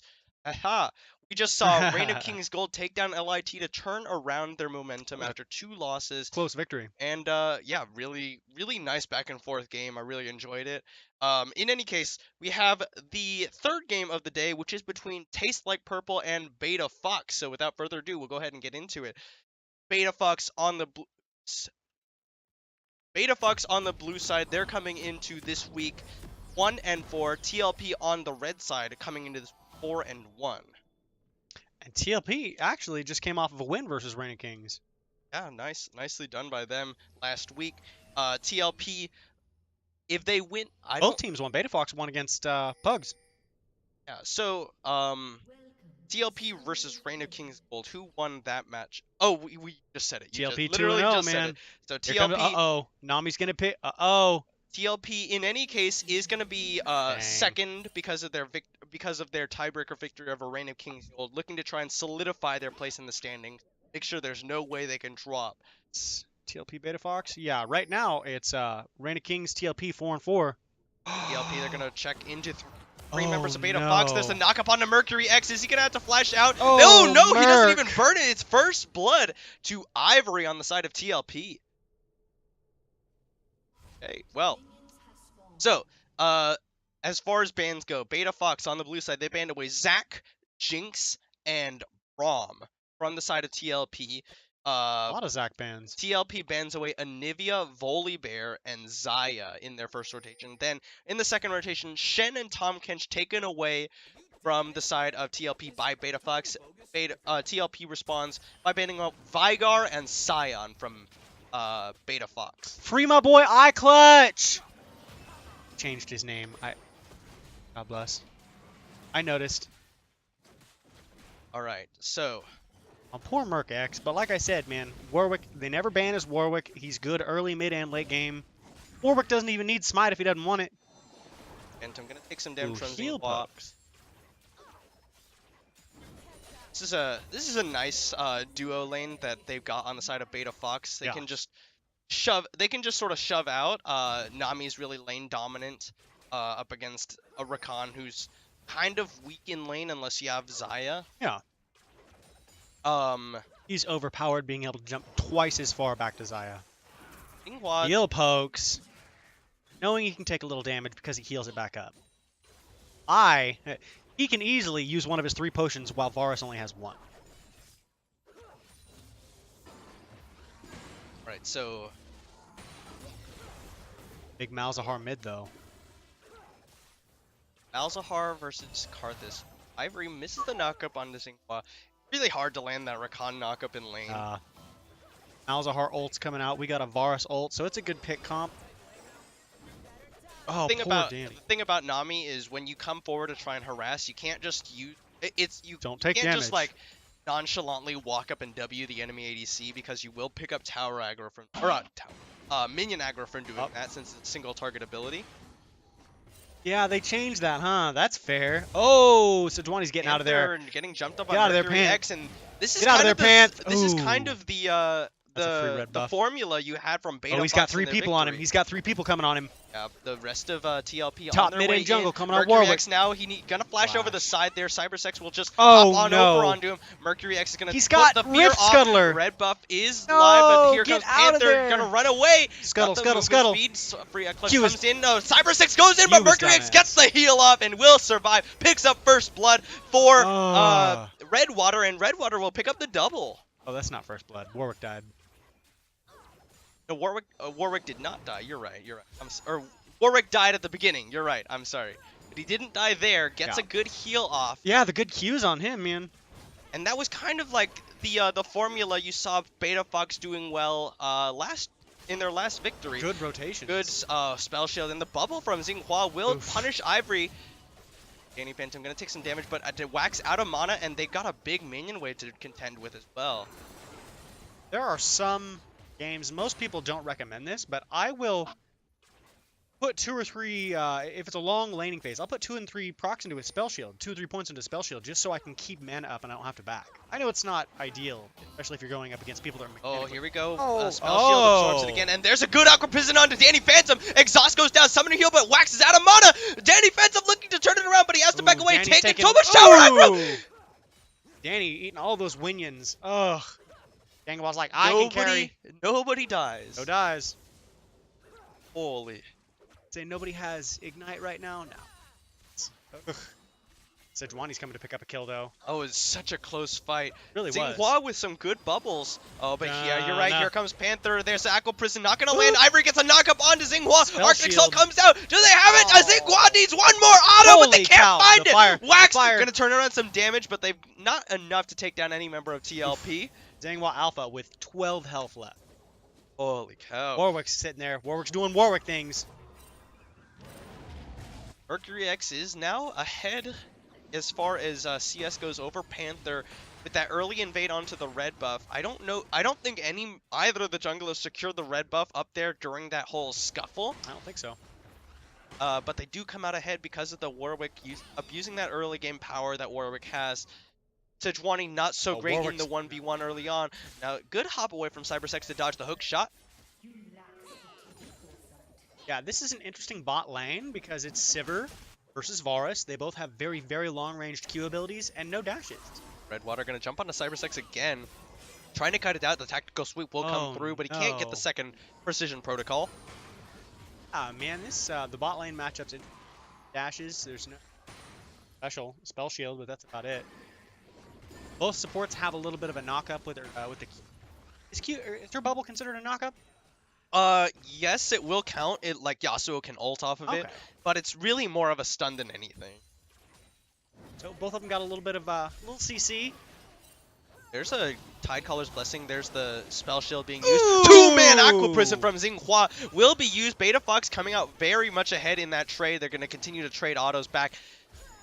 Wax and Xinhua asserting some dominance in this lane, just going to continue to shove really hard onto the bottom lane of TLP. This is why I don't like playing Rakan anymore. It's such a fun champion, but can never get that pop-up. Yeah, it's so difficult. Rakan is really hard to play in lane, like we were saying, but he does offer quite good engage as the game goes on. I think Rakan, if you can land knockups without your ultimate, is one of the better scaling supports because he's got. Oh yeah. He's essentially an enchanter with with engage power. But it's really hard to get to that point. Yeah. Oh man, Rakan was too overpowered when he came out, but now he's about reasonable. A hookshot being used. Cybersex gonna get taken a lot of damage. He's about to go mega, but the wallop comes through. They gnar him away, but it will be Karthus' ultimate, the Requiem, coming through, turning that 1v1 in his favor. If it weren't for the fact that Redwater probably could have killed him anyway. That was a kill steal. That was a KS. You know it was. Alright, and Toe Knuckles, I don't know if Toe Knuckles was just not in range to interrupt that, but you can use the silence or the ultimate from Malzahar to interrupt Requiem, actually. Is it a channel? Yeah, it is technically a channel. Like, when the pillar appears, if you CC the Karthus, it'll actually cancel the ultimate.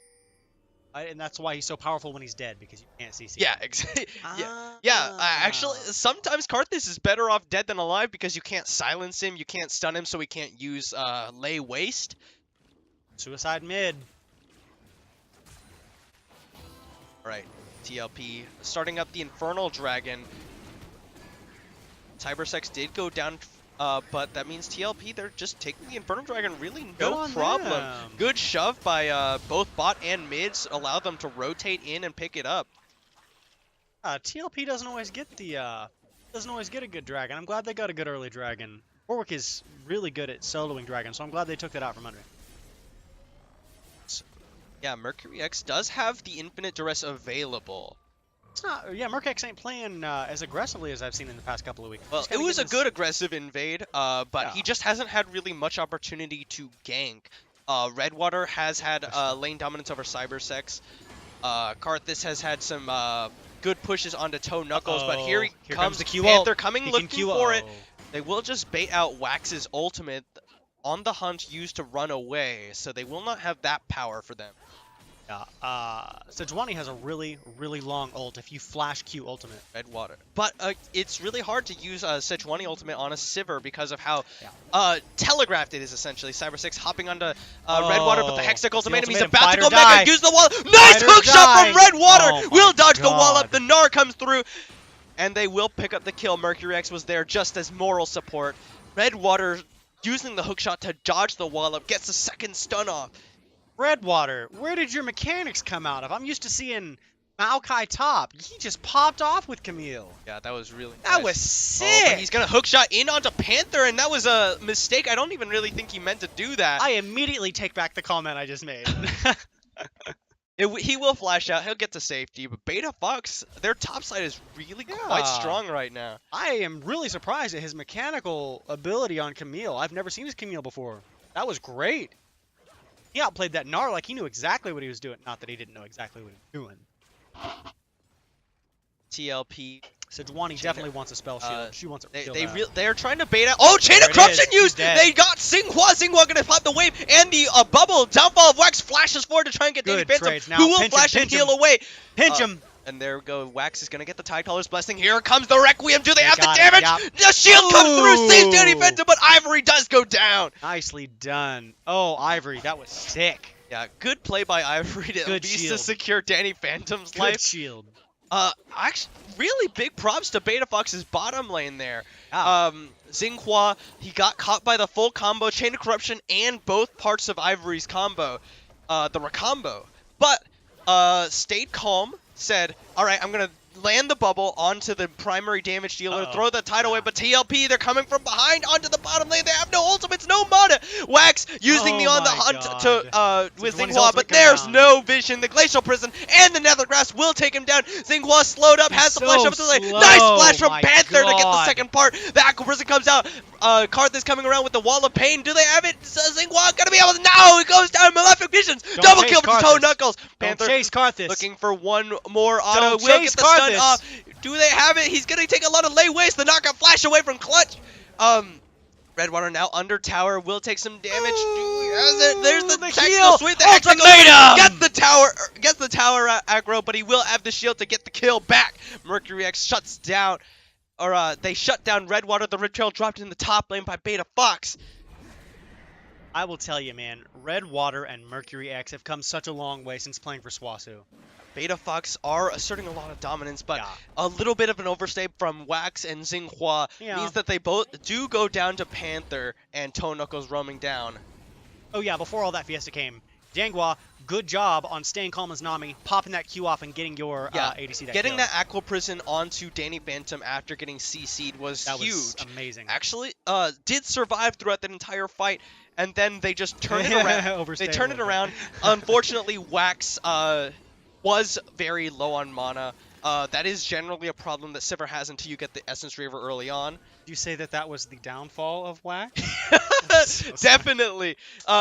They do pick up the kill onto Ivory with the help of the Requiem. That was impressive. Yeah. Some Karthuses, some Shens, some Sorakas don't look at their map when they're thinking about using their ultimate, and Karthus has been 2 for 2. You're so toast. Good Chain of Corruption from Danny Phantom will just mean it's not really not a problem at all for TLP to pick up the kill onto Wax. Panther. This here, Infinite Dress is available. They've got the movement speed toward Danny Phantom and Ivory. I just wish... No, there's no Infinite Duress. Playing it very slow and patient. Oh, Flash Forward for Toe Knuckles. Gonna use this full combo onto the Karthus, but not enough damage coming out. They do have Panther here, but Toe Knuckles is gonna go very low. He's trying to lay the lay waste, but he gets stunned under tower, and he will go down. Malzahar did not get his Q off. He'd have his minion spawning when he popped his ult. Yeah, he missed it. With the W? Or, yeah, his little... Oh, that's unfortunate. But in the end, it is a kill. Toe Knuckles did have to flash, unfortunately, but they will get down to Karthus. Now Toe Knuckles does have... Warwick's coming in. He wants that kill. Yeah, he wants it. He's going to get the... Toe Knuckles interrupted and does go down. Mercury X now on the run out, but he will be able to take the 1v1 with Panther, especially with Xinghua here. No. Aqua Prison going to come through. Beta Fox, do they have it? Jungle combo. Yes, they do. Nicely done. Redwater comes in. Requiem being used onto Ivory. Does it have the damage? It's a lot, but Beta Fox, they can't follow through. Aqua Prison dodged by Cyber Sex. The rest of Beta Fox all arrive in the mid lane, and now they're trying to push down a second tower. Might be able to. That's a 5-man teleport mid. Cyber Sex is going to take some that are damage. Good down. fear Oh coming my down. Cyber Sex God. going to go down. Beta Fox on the run out. They will Ooh, shut down that's Mercury okay. X with the hail of arrows from Danny Phantom.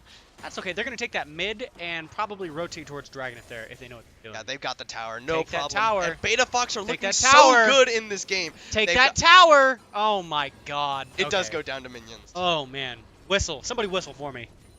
Ugh. Gonna wipe the sweat out of my eyebrows. That was so close. That could have been a bad play. 2 towers to 0 in favor of Beta Fox. 2k gold in the lead. Check out these builds, man. Archangels on Mouse. We got the Rod on Karthus. Pretty standard. Yeah, TLP about to take their second dragon. Sorry. Builds. I'm a little surprised that the Karthus is not building for like that high magic penetration build.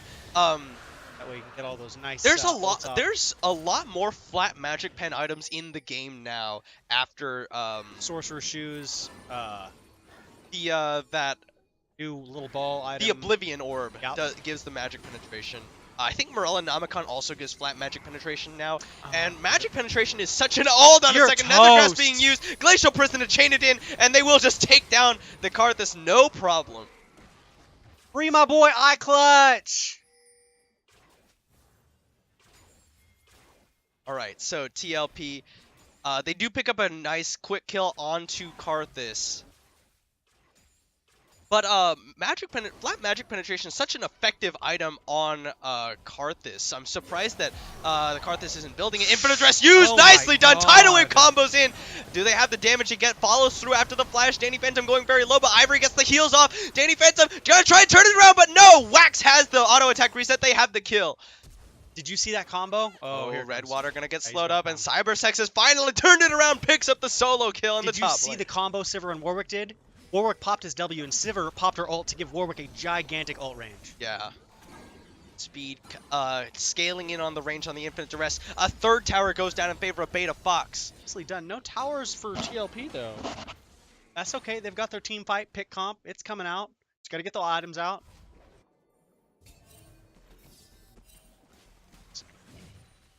Rustling around in the enemy jungle. He's Uh-oh. gonna get missed the knock up, and Ivory now realizes he's in a bad situation. The Aqua Prison finds Panther. He's gonna have to back away. Toe Knuckles is here. He has the Nether Grasp available. Karthus is gonna throw down the Wall of Pain. He's gonna slow up one, but Results not not too much. The Mercury's treads for Panther will allow him to close that out. 20 ult is Panther not coming up. around. Arctic Assault gonna come through. Aggressive, Piercing careful, arrow that's coming out. aggressive. Panther taking a lot of damage. Flashes out himself. The silence comes down onto Mercury X. I would rotate. That's Water gonna hook shot in onto Cybersex, get some good Oh, damage good off the flash away from damage. Cybersex. Rest of Beta Fox just pressuring Got him onto this back. bottom lane. Toe Knuckles trying to clear it out as best he can. Throws down the silence. Danny Phantom gonna use what ability she has to clear it out. Piercing arrow comes through. yeah. Don't stay there. It's gonna be a long time till those minions come. Ward up in that jungle and Red rotate. Water misses the hook shot. Now Cybersex is gonna go aggressive. Red Water gets the shield up. Oh, it's gonna be close, but Cybersex has the auto attack damage. Dang, that was close. Requiem gonna be used. Cybersex goes mega, so he won't even die to that. And TLP are getting ready to turn it around. There's the Recombo being used. Infinite Duress used onto him, and Ivory will go down. Toe Knuckles around the side. Panther gets shredded. Double kill over to Karthus. Danny Phantom gets flashed on, and she's gonna go very low. The lay waste comes out, and it's a triple kill for Karthus. Did you call it the Recombo? What it's called? The Recombo. I like that. Danny Phantom played that fight pretty well, but the Karthus now with 4 kills to his name. Rout of Ages finished. Mercury X coming around to clear out this wave in the mid, but Cybersex with that solo kill in the top lane does get a tower for TLP. TLP just got stomped 4 man in their own jungle. That's rough. The gold lead is pretty even at the moment. Not anymore. Oof. They've got to pick composition, vision forward, and utilize their win condition instead of team fighting randomly in the middle. Rylai's Crystal Scepter is the second item for Karthus. I can see the rationale behind it. I think that's Chase more, get the Qs off. yeah. It's reasonable. Lay wastes are hard to land, you know. They are. It gives you that perma slow essentially when you just walk into the enemy team and throws down the Defile. Got some good vision. Baron's coming up. Less than a minute. Nobody had the Rift Herald, unfortunately. Beta Fox shoving in. Got good pushing power with Karthus and Sivir. Gonna have Redwater trying to be a split push presence, but it's gonna be hard for Redwater to really split push very effectively if he can't win the 1v1 against Cybersex, which the last couple times he definitely has not. It's weird that TLP has 2 dragons right now because Beta Fox actually has the highest percentage of dragons per game out of any gold cap team. 2.5 have dragons per game. So double buffs. Double buffs for Beta Fox. Oh, they just lost the blue buff on Mercurix, as we say it. Let's see. 20 minutes into the game. This is that point, man. Everybody's gonna go for Baron. Beta Fox needs to respond to that wave pushing into their bottom lane tower here fairly soon. Redwater is hanging around, will get slowed up by the boomerang. TLP's got a lot of wasted they're vision. getting ready to looking for the engage there, but the Wall of Pain can't be slowed thanks to the passive on the Sejuani. Yeah, there are 2 TLP control wards in the east side jungle, and that is not where they need. Redwater gonna get caught by the Arctic Assault. Will hook shot out to safety, thankfully. Beta Fox, they've got all 5 here. So does TLP, though. Who will be the first one to throw down the engage? Beta Fox's engage is a little bit weaker than the TLP's, but you can kind of force a lot of things with the Sivir ultimate. Whatever team loses this next team fight loses Baron. TLP's been playing defensively. They kind of been getting shut down. But this is where their team fight shines. This is where they want to make a pick. Sivir's coming up from the bottom. It's a 5v5 mid. Now Wax is on his way back after responding to that wave. Oh man, they're gonna use the Glacial Prison. He is gonna find Karthus. He's trying to get in there so he can do some damage, but there's the Recombo being used onto Mercury X as the Netherrask comes down. Requiem being channeled. Do they have the damage? Not enough. Mercury going in, trying to get it, but he gets pushed away. And TLP find a double kill for Danny Phantom. They catch Wax, and Wax is gonna go down to a boulder from Cybersex, and now Xinghua, the only remaining member of Beta Fox alive, and nothing that a lone Nami can do. They traded Panther for 4 members. I don't know what happened, man. Sivir was coming up from bot lane, and Warwick started moving towards bot lane as well. They should have stayed mid. Glacial Prison onto Karthus, and Karthus tried to just walk in so that he could get some damage down as he died. God. But nicely done by TLP. As what they did, they used Toe Knuckles' ultimate as well as Danny Phantom's ultimate to push to keep the Warwick out of the fight on the side there. I don't know why Warwick stepped out. He should have stayed near mid. So, a little bit of miscommunication from Beta Fox results in them losing a tower as well as this dragon, as well as the fight, obviously. Yeah, big time. And they didn't take Baron off it, so that's good. Yeah, thankfully for TLP, Beta Fox now actually just 300 gold in the lead even after all that. And it's tied up again, 15 and 15. Beta Fox, they're gonna look for the counter this is Baron. aggressive. TLP, they know that TLP all recalled, but Panther is here, and Panther is the one with the smite. Watch him, he's coming in. He's got the blast cone Blast ready. cone The Wall Q. of Pain will not stop you, but Redwater will. Hextech ultimatum and the Aqua Prison. But will it be enough? The blast cone won't get in, and it will be the Baron to Beta Fox. Now Cybersex gonna try and chase him down. He's got the frozen mallet. Now they need to back away because here comes the rest of TLP. The wave is gonna be eaten by Toe Knuckles passive, but the Glacial Prison almost finds Xinghua, but it will just be the slow. He's gonna get slowed up. Arctic Assault after the flash. Did they have it? One more. The Recombo comes through, and Xinghua will die. 1 for Baron. Beta Fox will be happy with that one. That was close. Camille stopping Sejuani from coming in. Sejuani is so good at stealing Barons with the new blast cone, with her Q with the flash. Yeah, really nice play by Beta Fox. Redwater used the Hextech ultimatum to keep him out of the pit. And TLP, but TLP's the one who are getting the push onto this top lane tower. All of Beta Fox had to recall, so it will be a little bit before they can actually make use of that buff.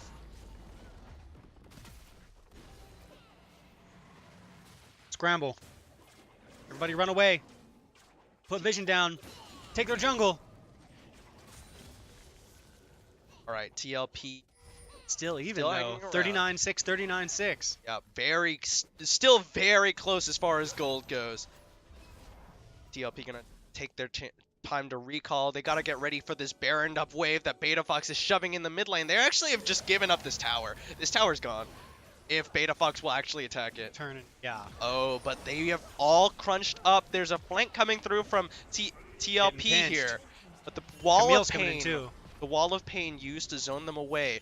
Redwater coming around now. Beta Oh, Fox they're are trying to getting get pinched. near. Then the Hextech Ultimatum onto Danny Phantom, but do they have the peel? Danny Phantom going very low, but the heal's coming out. Redwater finally takes out Danny Phantom. Now Ivory is now the focus. Cybersix going very low, but he will go down. Requiem being channeled. TLP. The rest of them do survive, but Beta Fox with a nice pick. Really making use of this comp. Yeah, back and forth, man. TLP getting 3 or 4 kills. Now Beta Fox getting 3 or 4 kills. And this is back and forth. Redwater gonna go in. Misses the hook shot onto Toe Knuckles. He does still have the Nether Grasp if he wanted to go for it, but Beta Fox with 4 members all hanging around this mid lane. They're gonna try and take an inhibitor, and I think they'll get it. Man. And it's still not over. If they keep pushing, they're gonna die. The entire team respawns in 2 seconds. Yeah, without Karthus there, with no Requiem available. He does have Teleport, though, so he could rejoin his team very quickly. He might even use it onto the minion wave as it hits the tower here. It might be the call, but it's not going to be used. He's just going to go up and push in that top lane as they let the Baron minions do their bidding. Baron, of course, did get buffed on this patch. The minions do so much damage to towers.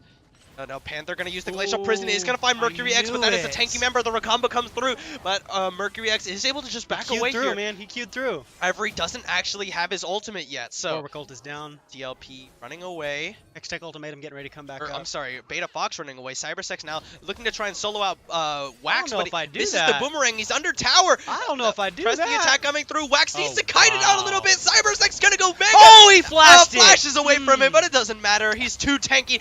There's the Karthus teleporting bomb behind, but the exhaust used. Now they're gonna focus it down. Teleport coming in from Toe Knuckles as well. They've killed off Karthus. Now Ivory's the focus. He gets away out the side. The Hextech Ultimatum, but the Nethergrass goes through. They killed off Redwater as well. Now Mercury X on the run. He goes down to Panthers W.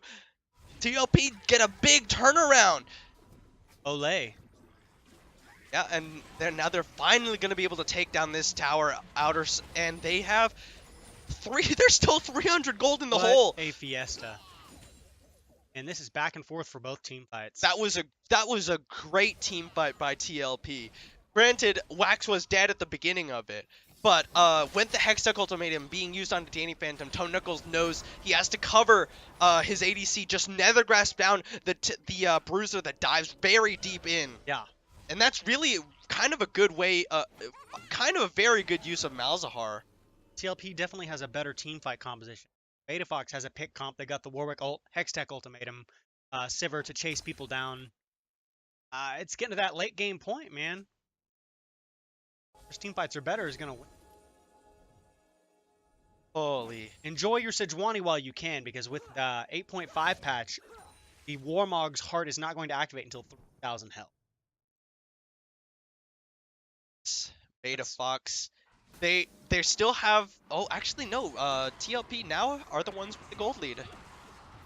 After that all went down, Beta Fox, they're starting to lose out on these fights. Granted, they have a very good scaling composition. Karthus scales very well. Yes, it does. But he doesn't have any of the flat. No magic pen. There's no flat magic penetration for this Karthus, which like I've said is statistically the highest damage for the Karthus. No adaptive helms on anybody either. Yeah, no Stop adaptive that. helms for TLP. Very little MR in general for them. Got that Rabadon's. Karthus got that big Rabadon's third item. And the reason you're not seeing the Karthus ult do like massive damage like you're used to seeing is because of the lack of magic penetration against a very low MR team. Yeah, passive MR. What's Aqua Prison looking for the Miracle Dragon Steel. A third Cloud Drake goes down in favor of TLP. They're going to be really fast. Uh-oh. Passive MR scales the same way armor does, right? Like everybody gets it? So I think Range most people champions don't. have MR per level. Melee characters get more. I don't know how.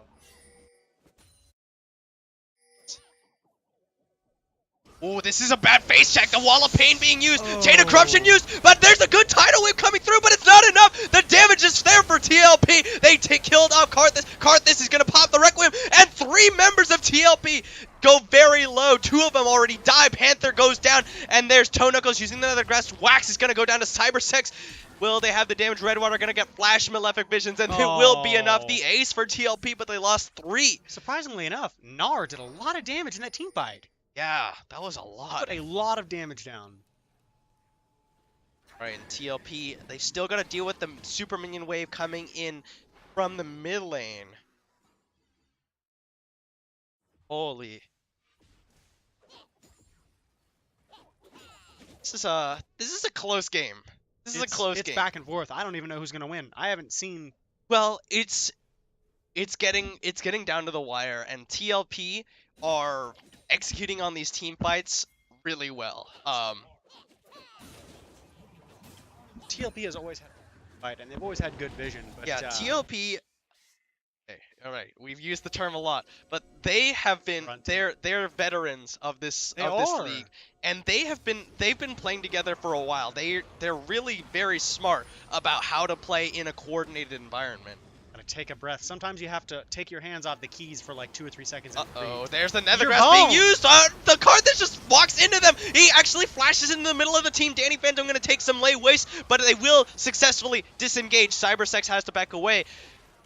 And yes, you want your Karthus to be in the middle of the enemy team. That's kind of the one benefit you have as a mid lane Karthus. When your team is with you. Yeah, but when your team is with you, when they can CC the enemy. Oh, Infinite Dress used! God. He's trying to get in there to try and steal the Baron, but the smite comes down all too early, and Mercury X goes down in the middle of all of TLP, but they've got a lot of damage coming out! Wax is doing so much, but it's not enough! They can't close out the kills! Nars them into the wall, and they will ace! That's ace. Beta Fox once again. That's game. That was an ace for two in favor of TLP. Both junglers went down. Nobody wants to try and take Baron right now. TLP, they've got 3 members still alive in this area. The redemption going to be used to do some damage, and Karthus is just going to try and clear it out as best he can, but now surrounded, and the Miles Herald is back up again! Jesus! No. I hate that champion! Yeah. Requiem coming through! There's the Saracen! Ivory will pay the price for it! Nicely done saving your turret. Good job. Man, that was gross. Gnar is putting out a significant amount of damage. Yeah, Cybersex is doing a lot of damage now. And TLP... very much, you know, they're very much in control of the pace of the game, but they've still yet to crack the base of Beta Fox.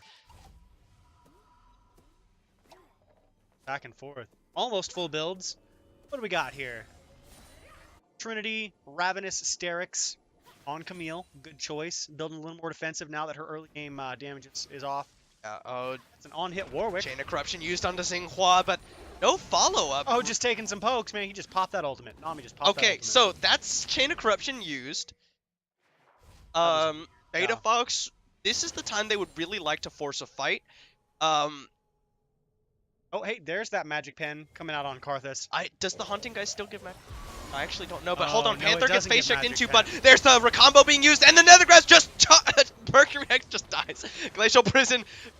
Panther throws the Glacial Prison at the brush, I guess. Temple bush right there. In any case, TLP with no jungler on the side of Beta Fox feel very comfortable going for this Baron. Nobody on the side of Beta Fox here to contest it. They've just got a Redwater split pushing on the bottom side. TLP with the Baron-powered recalls are just going to be able to respond to that, no problem. The letter of the day is V, for vision control. I'd recommend getting a little more wards instead of face-checking those bushes, because most of the deaths that have come out on Beta Fox's team have been from face-checking bushes. Yeah, but I mean, a lot of that is to TLP's credit as well, denying vision very effectively. Yeah. They team fight well, and they clear vision well. I've said it before, and I'll say it again. Their vision is... This is still a game that could go either way. If Beta Fox pull off a very good decisive fight, they could still win. But as it is right now, TLP slowly taking these fights that they're victories, and slowly starting to get to the point where the next fight will be them winning as well. Elder Dragon up in less than 60 seconds. TLP with 4 dragons. If they get that Elder Drag, Beta Fox has no chance of beating them in a... Toe Knuckles just almost has the Rabadon's death cap. Redwater Oh. gonna look for the hook shot onto Cybersex. Will not find it. Check.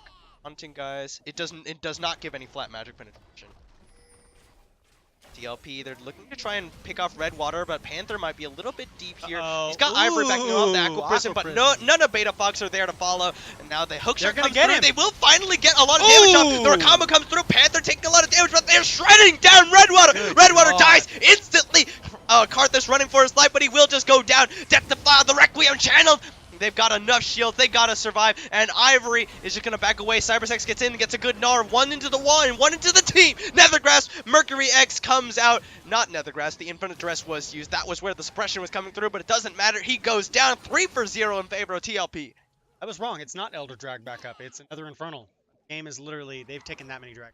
Yeah, TLP, but they don't want the Infernal, not when they've got the chance to push in with the Baron buff wave. TLP will take down this inhibitor tower, finally crack the base of Beta Fox. Look for some added pressure. They might, no, they're not going to look to end the game. They're going to back away. Dragon, set, push out. They got good vision. Right now, their offensive vision is far superior to Beta Fox's defense. At TLP, the second Infernal Dragon to their name. 5 dragons in total, and Beta Fox. This is looking to be curtains for Beta Fox. If they didn't secure scaling advantage after Champions Select, they definitely have it with double Infernal. Oh, movement speed with E win. Yeah, and I mean, Sivir is a very good scaling ADC because of her AoE damage, building crit. But the thing is, Wax.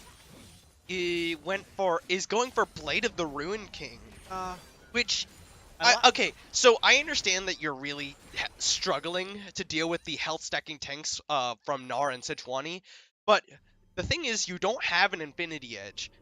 And the other thing is, Sivir doesn't really care about the tanks absorbing a lot of her damage, because you're gonna be your objective is to try and crit the squishies on the side of TLP through the tanks with the ricochet procs. On hit doesn't proc every ricochet. So Infinity Edge to get those empowered crits is so much better. I was about to say, Sivir's one of the few champions that want to build double BF sword, right? Essence Reaver and that's what Sivir wants. The double attack damage crit item. It's like the Essence Reaver into Infinity Edge. She scales better with Redwater looking for the engage tidal wave used as well. So no fight breaks out, but Beta Fox lose one very large team fight ultimate. Oh, 2. Make it 2 because Wax actually popped on the hunt as well. Now what is he doing? Karthus walks up to all of TLP! Just cost him his life. There's the Requiem being used. The Redemption will neutralize some of that damage. And now Cybersex just 1v2s in Redwater and Mercury, or Xinghua. That's it. TLP, they've got this game. Wax is going to be caught by the Arctic Assault. Nothing he can do, though. Naka will be caught by the Spell Shield, but it doesn't matter. Toe Knuckles gets him with the Malefic Visions. Hextech Ultimatum. Cybersex just says, I don't care. There's the inhibitor going down. The ace for TLP. Have to deal with a Fed's top laner splitting like that. Send somebody to clear the wave, not to duel them. Oh my word. TLP, they get the ace, and they get the base, and they will find victory over Beta Fox. Good job to the vets. Nicely done, TLP. That was a tough game. Good job to Beta Fox, too. That was close. And Danny Phantom, 10-5-19. Toe Knuckles, 10-2-14. A lot of pressure being put down onto Danny Phantom with the diving power of Camille and Warwick. And she stayed calm. She did a really good job. Their coordination was on point. TLP, they're looking very strong going forward into the final weekend playoffs. And they are still in second place over Reign of Kings now because of that win. Yep. So, that is going to be the third game of the day. We have one more for you between Nompton Gaming and the Plus Ultra Gang. We're going to take a short break before we get into that game. Thank you all for watching. We'll see you in just a few minutes.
Internet, hello and welcome back to OKLCS Spring 2018 Gold Capped Week 6. We have one more game for you today, which is between Plus Ultra Gang and Nompton Gaming. I don't want to waste any time. Let's go ahead and jump into that one. It is Plus Ultra Gang on the blue side up against Nompton on the red side. And for those of you who don't know, Nompton Gaming is 5-0 going into this week. They're sweeping them, man. Nompton knows what they're doing. Yeah, they have this week and next week that they have to win in order to pull off the perfect split here in Gold Capped. Plus Ultra Gang, they're coming into this game 2-3. Yeah. So a little bit more towards the middle of the standings. Could be but worse. they have the chance to look for a victory here over Nompton Gaming, and that would put them in a pretty good spot going into the final week, looking to try and secure their secure a playoff seed. Fourth, but yeah, Oh, I was gonna say, including the last games, Ebro's Legends in Training and Pug are tied place. So this next game and next week it really comes down to seeing. So we have Plus Ultra Gang hiding around this brush here. And they said they want Minions have spawned. into the enemy, but yeah, even their top laners there. They're trying to cheese let's see here. We've got a Teemo support on the side of the Plus Ultra Gang from Double Doe. Casey Barnwell. They are not going to cheese Nompton. You're not going to cheese Nompton. You can't They do might. it. They're going to try. The web's going to land the Sonic Wave onto Charles Zanson, but Dark Now you're Binding by is going to find yourself. him, but there's no damage coming out from the rest of Nompton Gaming. They will just back away. No Summoners burned, and they're going to steal away the blue buff here. The webs took a lot of damage. Yeah, I was about to say, and then he took that bomb back to his team with two procs. Smite comes down from the web, so... Hey, Warwick lost his blue buff. You know, could be worse. Ah! Did he just flash? Swerve Lord just flashed.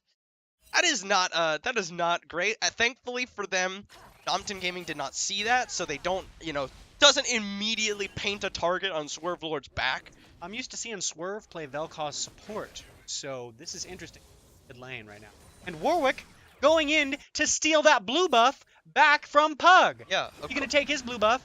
He's going to take yours. Yeah, he knows that the webs was pretty low after taking after the invade, so he does know, of course, that the blue buff was probably stolen. So he's going to go take the enemy blue buff. There's nothing that he knows that no matter what, the webs can't do anything about it. You're not going to cheese Nompton Gaming. They know how to play around this. Oh, Warwick's going to take that Lee Sin, baby. And Swerve He's Lord. going to take that Lee Sin, baby. These are Lee both Sin's very pinging, help me! both very strong early game junglers. Ah. But it really just depends on who gets the jump on who. That one.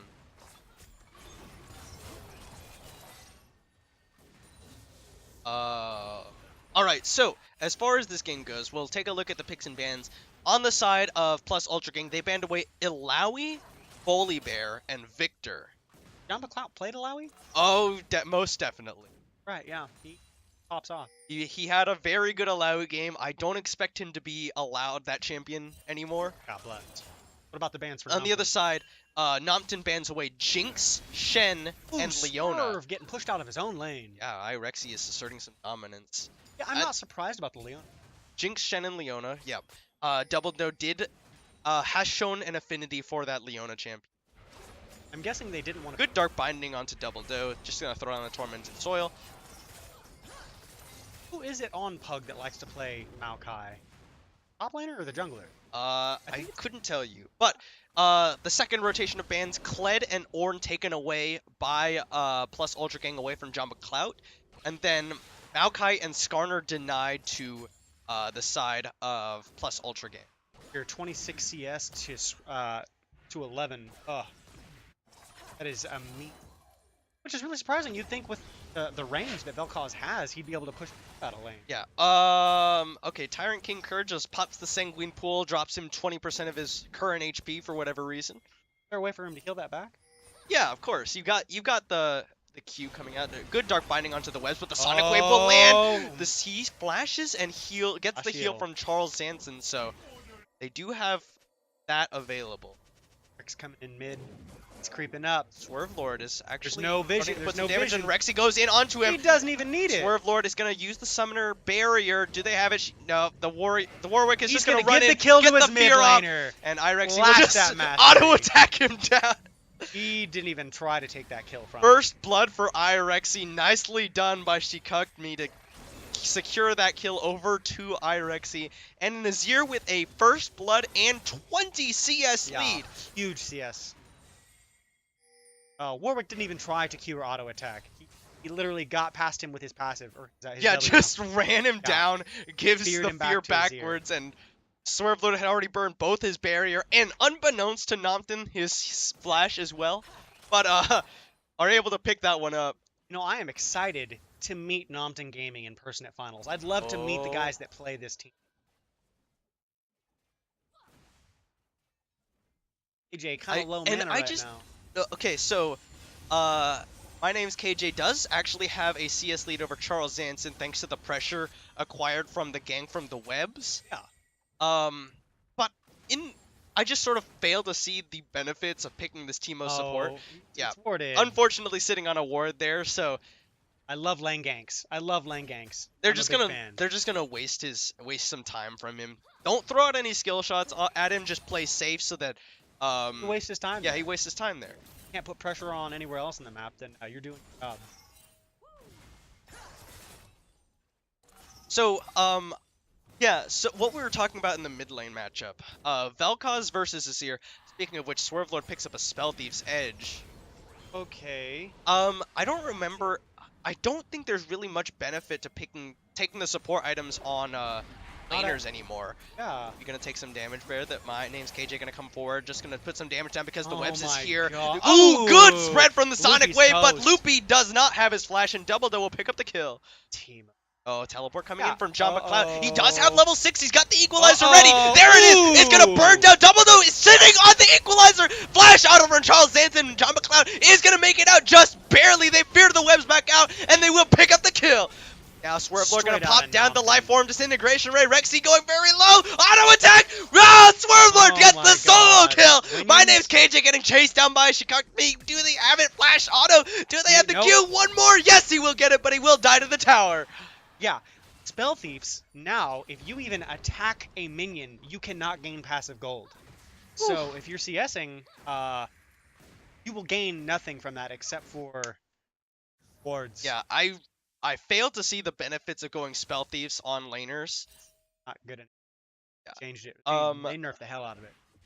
Swerve Lord does pick up the solo kill into Irexy, and then some really nice plays to turn around that gank by plus Ultra Gang. And Nompton Gaming definitely comes out ahead in that bottom lane debacle. Jamba Clout, double assist, man. He's gonna come in and he left with 18 HP. Jamba Clout, Tyrant King Kerr goes Sanguine Pool early. Oh, by the way, if you were wondering about the gold capped KDAs, who has the highest KDA, top 4 spots belong. Would not surprise me with a 5-0 record coming into week 6. They're just so oppressive. Like, The thing about Nompton is it's not like they're mechanically amazing. They are. Oh, my name's KJ has overstayed a little bit, but he is level 6. There's the Feather Storm being used, dodges the Dark Binding, and Oh my Loopy just God. gets shredded down. Oh my Shikakmi, no God. infinite duress available, and now he's dance around gonna him. finally get taken down. Man, I was about to make fun of Zaya, but man, KJ popping off, getting himself a kill before he goes down.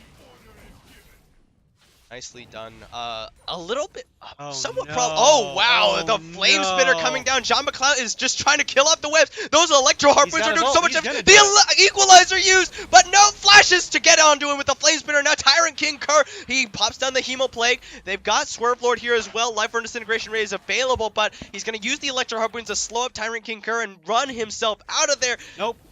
Will he get the Plasma Fission? No, and John McCloud will secure Oh his my escape. God. Nicely done. Oh, Flashing wow. that Flash lap. Tectonic Disruption, and now he's Oh, out of mana. no. John McCloud, he's going to burn him no. down. Auto attack, Summoner Barrier my comes out. Do God. they have it? Yes! Oh John my McCloud God. solos out Swerve Lord. Flame Spinner coming down. Tyrant Oh Kicker, he my does have the God. empowered Q to get on John McCloud. The Scrap shield, Shield Sanguine coming Bull. through. Sanguine Bull coming out. Do they have the John damage? Who's McCloud, gonna win no, this my one? God. Gets the Scrap. No! Oh, and the Summoner Heal from Rexy.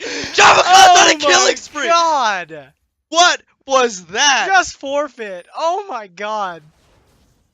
John McCloud is just a monster on Nompton Gaming side.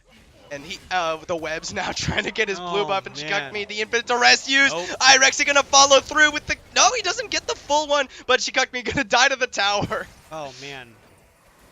It's been. Oh, rocket jump onto My Name's They want KJ some through a kills. shroom, They and now want some Double Doe kills. blinds him up. Do they have it? Buster Shot comes out, the Dark Binding not there. They get the Ignite down, they trade supports. But My Name's KJ got the kill, whereas Loopy got the one on the other side. Oh, Jamba, baby, Oh, my Jamba. word. There's something said about the skill curve on Rumble. You can do all right, but a really good player can turn Rumble into a 1v2 monster. And Rumble is quite good in a lot of people's opinion after the changes this most recent patch to AP itemization. He doesn't A lot of Rumble's power comes from flat magic penetration, which And there's so much more flat that's- magic penetration And in that's the the game. first thing he built was magic penetration. Morel and Nomicon on Yeah. John McCloud. Not only is that magic penetration, it's Grievous Wounds. Yeah. It's Grievous Wounds all the time now. Ban my Alawi and The- see what happens. The perfect item to go against Tyrant Oh King my Kerr. God. Yeah, before all that happened, I was going to say, if you want to beat Nompton, you're going to have to beat them in the basics. They CS properly. They use vision properly. They're not doing anything mechanically fancy. Just do the basics properly. They rotate well. Yeah. Plus Ultra Gang, that was so poorly done by them. John McCloud comes in. He's just standing there trying to kill the webs. Tyrant King Kerr comes around. Oh, doesn't. not again. He doesn't see him. Yeah, he found him now. He's gonna turn around. He's just gonna take the wolves. I don't think the Webs has been their jungler the whole time. I think he floats around and does what's needed. John McCloud. So he just kills off the webs in his own jungle. Yeah. They try and chase him Nice down, rocket and he jump. gets 2 more kills. Yeah. assist Tyrant King Kerr and Swerve Lord, they don't come in at the same time. Tyrant King Kerr backs away towards the lane. Swerve Lord flashes no. and misses all his abilities. He tried, though. And then was out of mana, and John McCloud says, huh, I'm gonna kill this guy. Then Tyrant King Kerr gets baited in, tries to try and help him out. The last team I saw that played like Nompton, and I don't want to give these guys any credit because I'm mad that they beat bad, was the Troll Boys. Their basics were really good. Their vision was good. They did some really good gold stuff. So obviously Nompton's got some good mechanics. Watching Charles Zanson forward. There is still a fairly strong ADC for the side of plus Ultra Gang. Swerve Lord gonna find Shikakmi with the webs here. my Misses the God. Tectonic Disruption. Infinite Dress out to Goodbye. safety. Annex. Ugh. So Close there. If you- Finding and doesn't if quite find him. they win this game, man, Casey Barnwell's got to change his name to Triple Doe. Triple. All right. Uh-oh. Double Doe. Teemo's invis. Using the invis at the brush. Here comes the webs. The blind gonna come out onto Charles Zanson. Nice splash from Charles Zanson to dodge the Sonic Wave. Oh, Equalizer just dropped onto Tyrant King Kerr. The Sanguine Pool will be used. And John McCloud still Oh wants my it. He God. comes back out under the Oh, the Equalizer, but the stopwatch. stopwatch will secure his He knew it survival. was coming.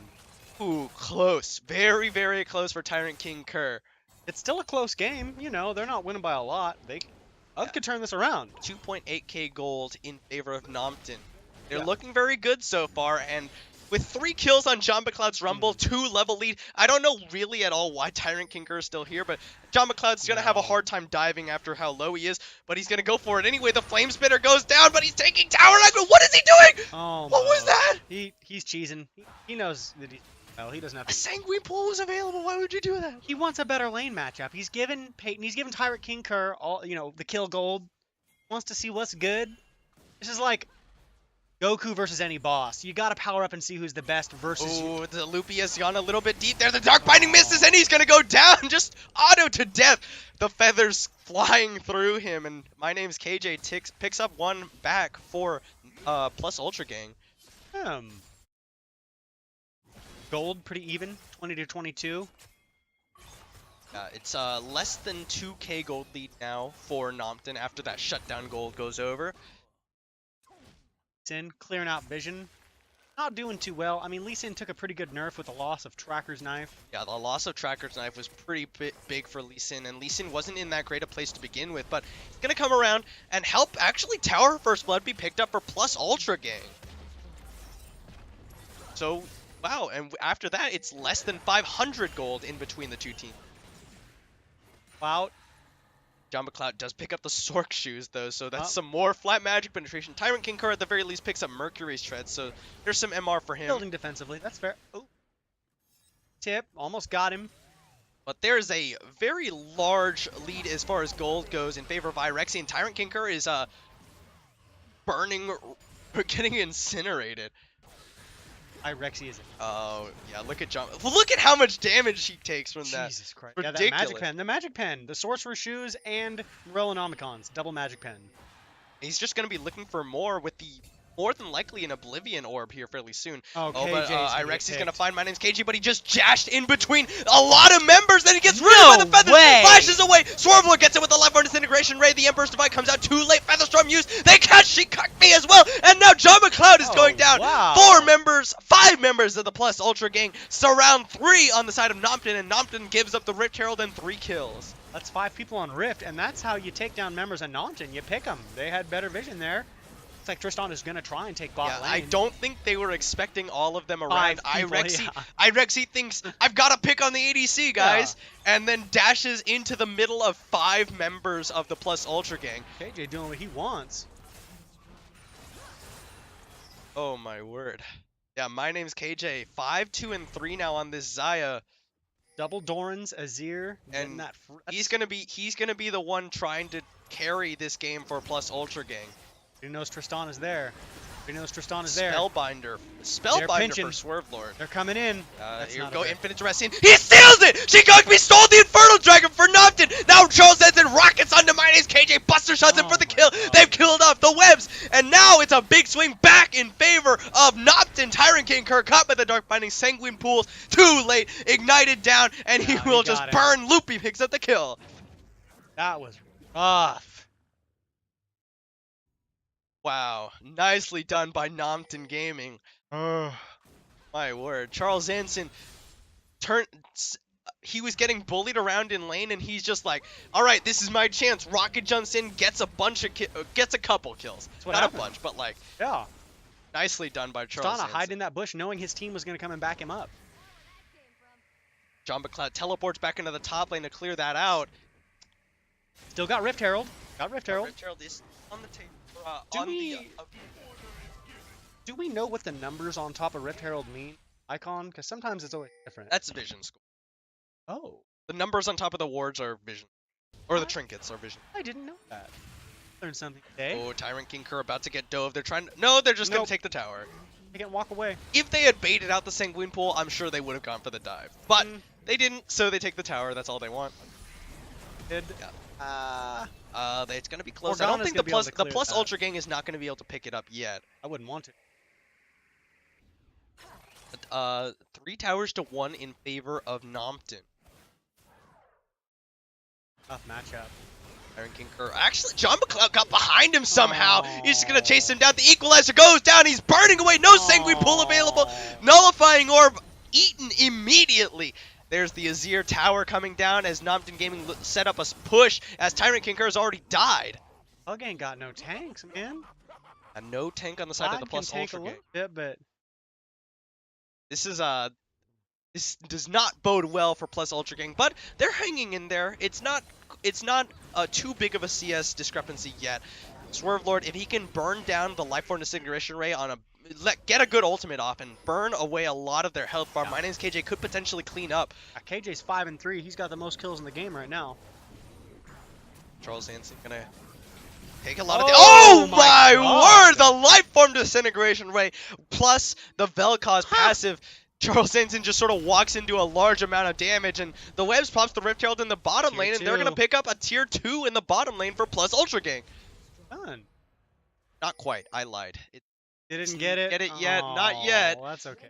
There it is. Warwick's going to get him. They got it. Warwick's going to get him. Yeah. Warwick's, he doesn't even need no, to it's pop a level that 9 to level 10 Lee Sin, though. Warwick can And out-heal him, man. Just He's gonna kick him out. Just gonna kick him out. No big deal. As the plus Ultra Gang, they're still pushing in that mid lane, and Irexi's having a hard time, and they even up towers. Towers are even now. Yeah. Team fight. Interesting mid game. My bad. Not fight. Yeah, a little bit of macro mistakes from Nompton results in plus Ultra Gang able to pick up towers across the map. Charles Hansen walked in to die to Swerve Lord, so Yeah. they lost a lot of pressure off of that one. Oh, that was... I could not believe the amount of damage that Disintegration Ray did. Yeah, I think, yeah, he got a big burst of damage from his passive as well.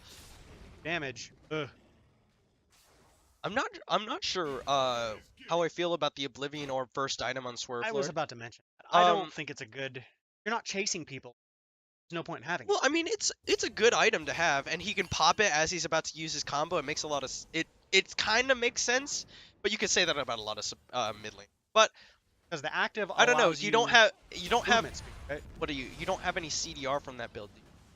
No CDR for Swerve Lord on this build yet. So because he has no he doesn't have the GLP, he doesn't have the Ludens, and he doesn't have the other item in that category.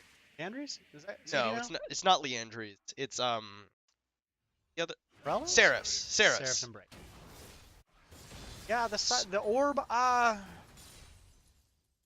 good for chasing.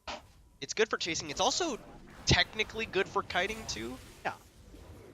Speed, and you don't necessarily have to move champions. Active ability. Warwick might be getting picked here. 4 members around he's there. surrounded infinite Good dress, buff. but Oh a follow my from God! Oh He didn't get him, man. He no, kicked him out of the way. that was actually just really good from Shikakumi. Rexy caught! Oh, flashes away from the tectonic disruption. The Life Form Disintegration Ray, as a result, will not kill him, but Jama Clout might be caught now. He's gonna come up forward for him, but no kick available. There's the equalizer. The Web's gonna get the Sonic Wave. Better Thing run, is boys. burning. The Webs goes down. The Flame Spinner God. comes out, and he's gonna use the stopwatch in place there. He rocket jumps forward. Swerve Lord now taking a lot of damage. No Life Form Disintegration Ray. Charles Hansen getting down, and My Name's KJ is ready to pop off. Throws out the Feather Storm. He's gonna get onto Holy Jama Clout. Pulls the crap. feathers through. Triple kill for the ADC on the side of Plus Ultra Gang. Man, that's a quadra. You can tell who's carrying this team right now. Wowza. 4 kills, all of them go to My Name's KJ, and Shikakumi is all God. alone. No wave clear available for the Warwick. That was mean. Double buff Zaya. That Zaya's 9, 3, and 4 now. close. But that's the difference between a team where all the members are pretty decent versus one team, one member is good. Oh, Shikakumi Holy might have crap. overstayed a Holy little bit. crap. Wow. Wasn't a penta, but he did get that 5th kill. Yeah, the unofficial pentakill. Oh, man. Somebody give this guy a medal. I know you can't get honors in custom games, but he deserves it. Haunting Guys does not give flat magic penetration anymore, but No. he's building that more for the burn than anything once he He'll give finishes you, the 2% Leandry. extra damage for every second in combat you are, up to 10% damage. And then when you build Andres, It'll do that, the Eyes of Pain burn. that way the longer you're fighting in battle, the more good for tanks. But 1% health. Irexy gonna take the shroom. I wonder if he knew that was there, because he was kind of just like walking. I think he knew it was there. Gotta get I think rid of that. he walked onto it and then used the shield just to clear it out.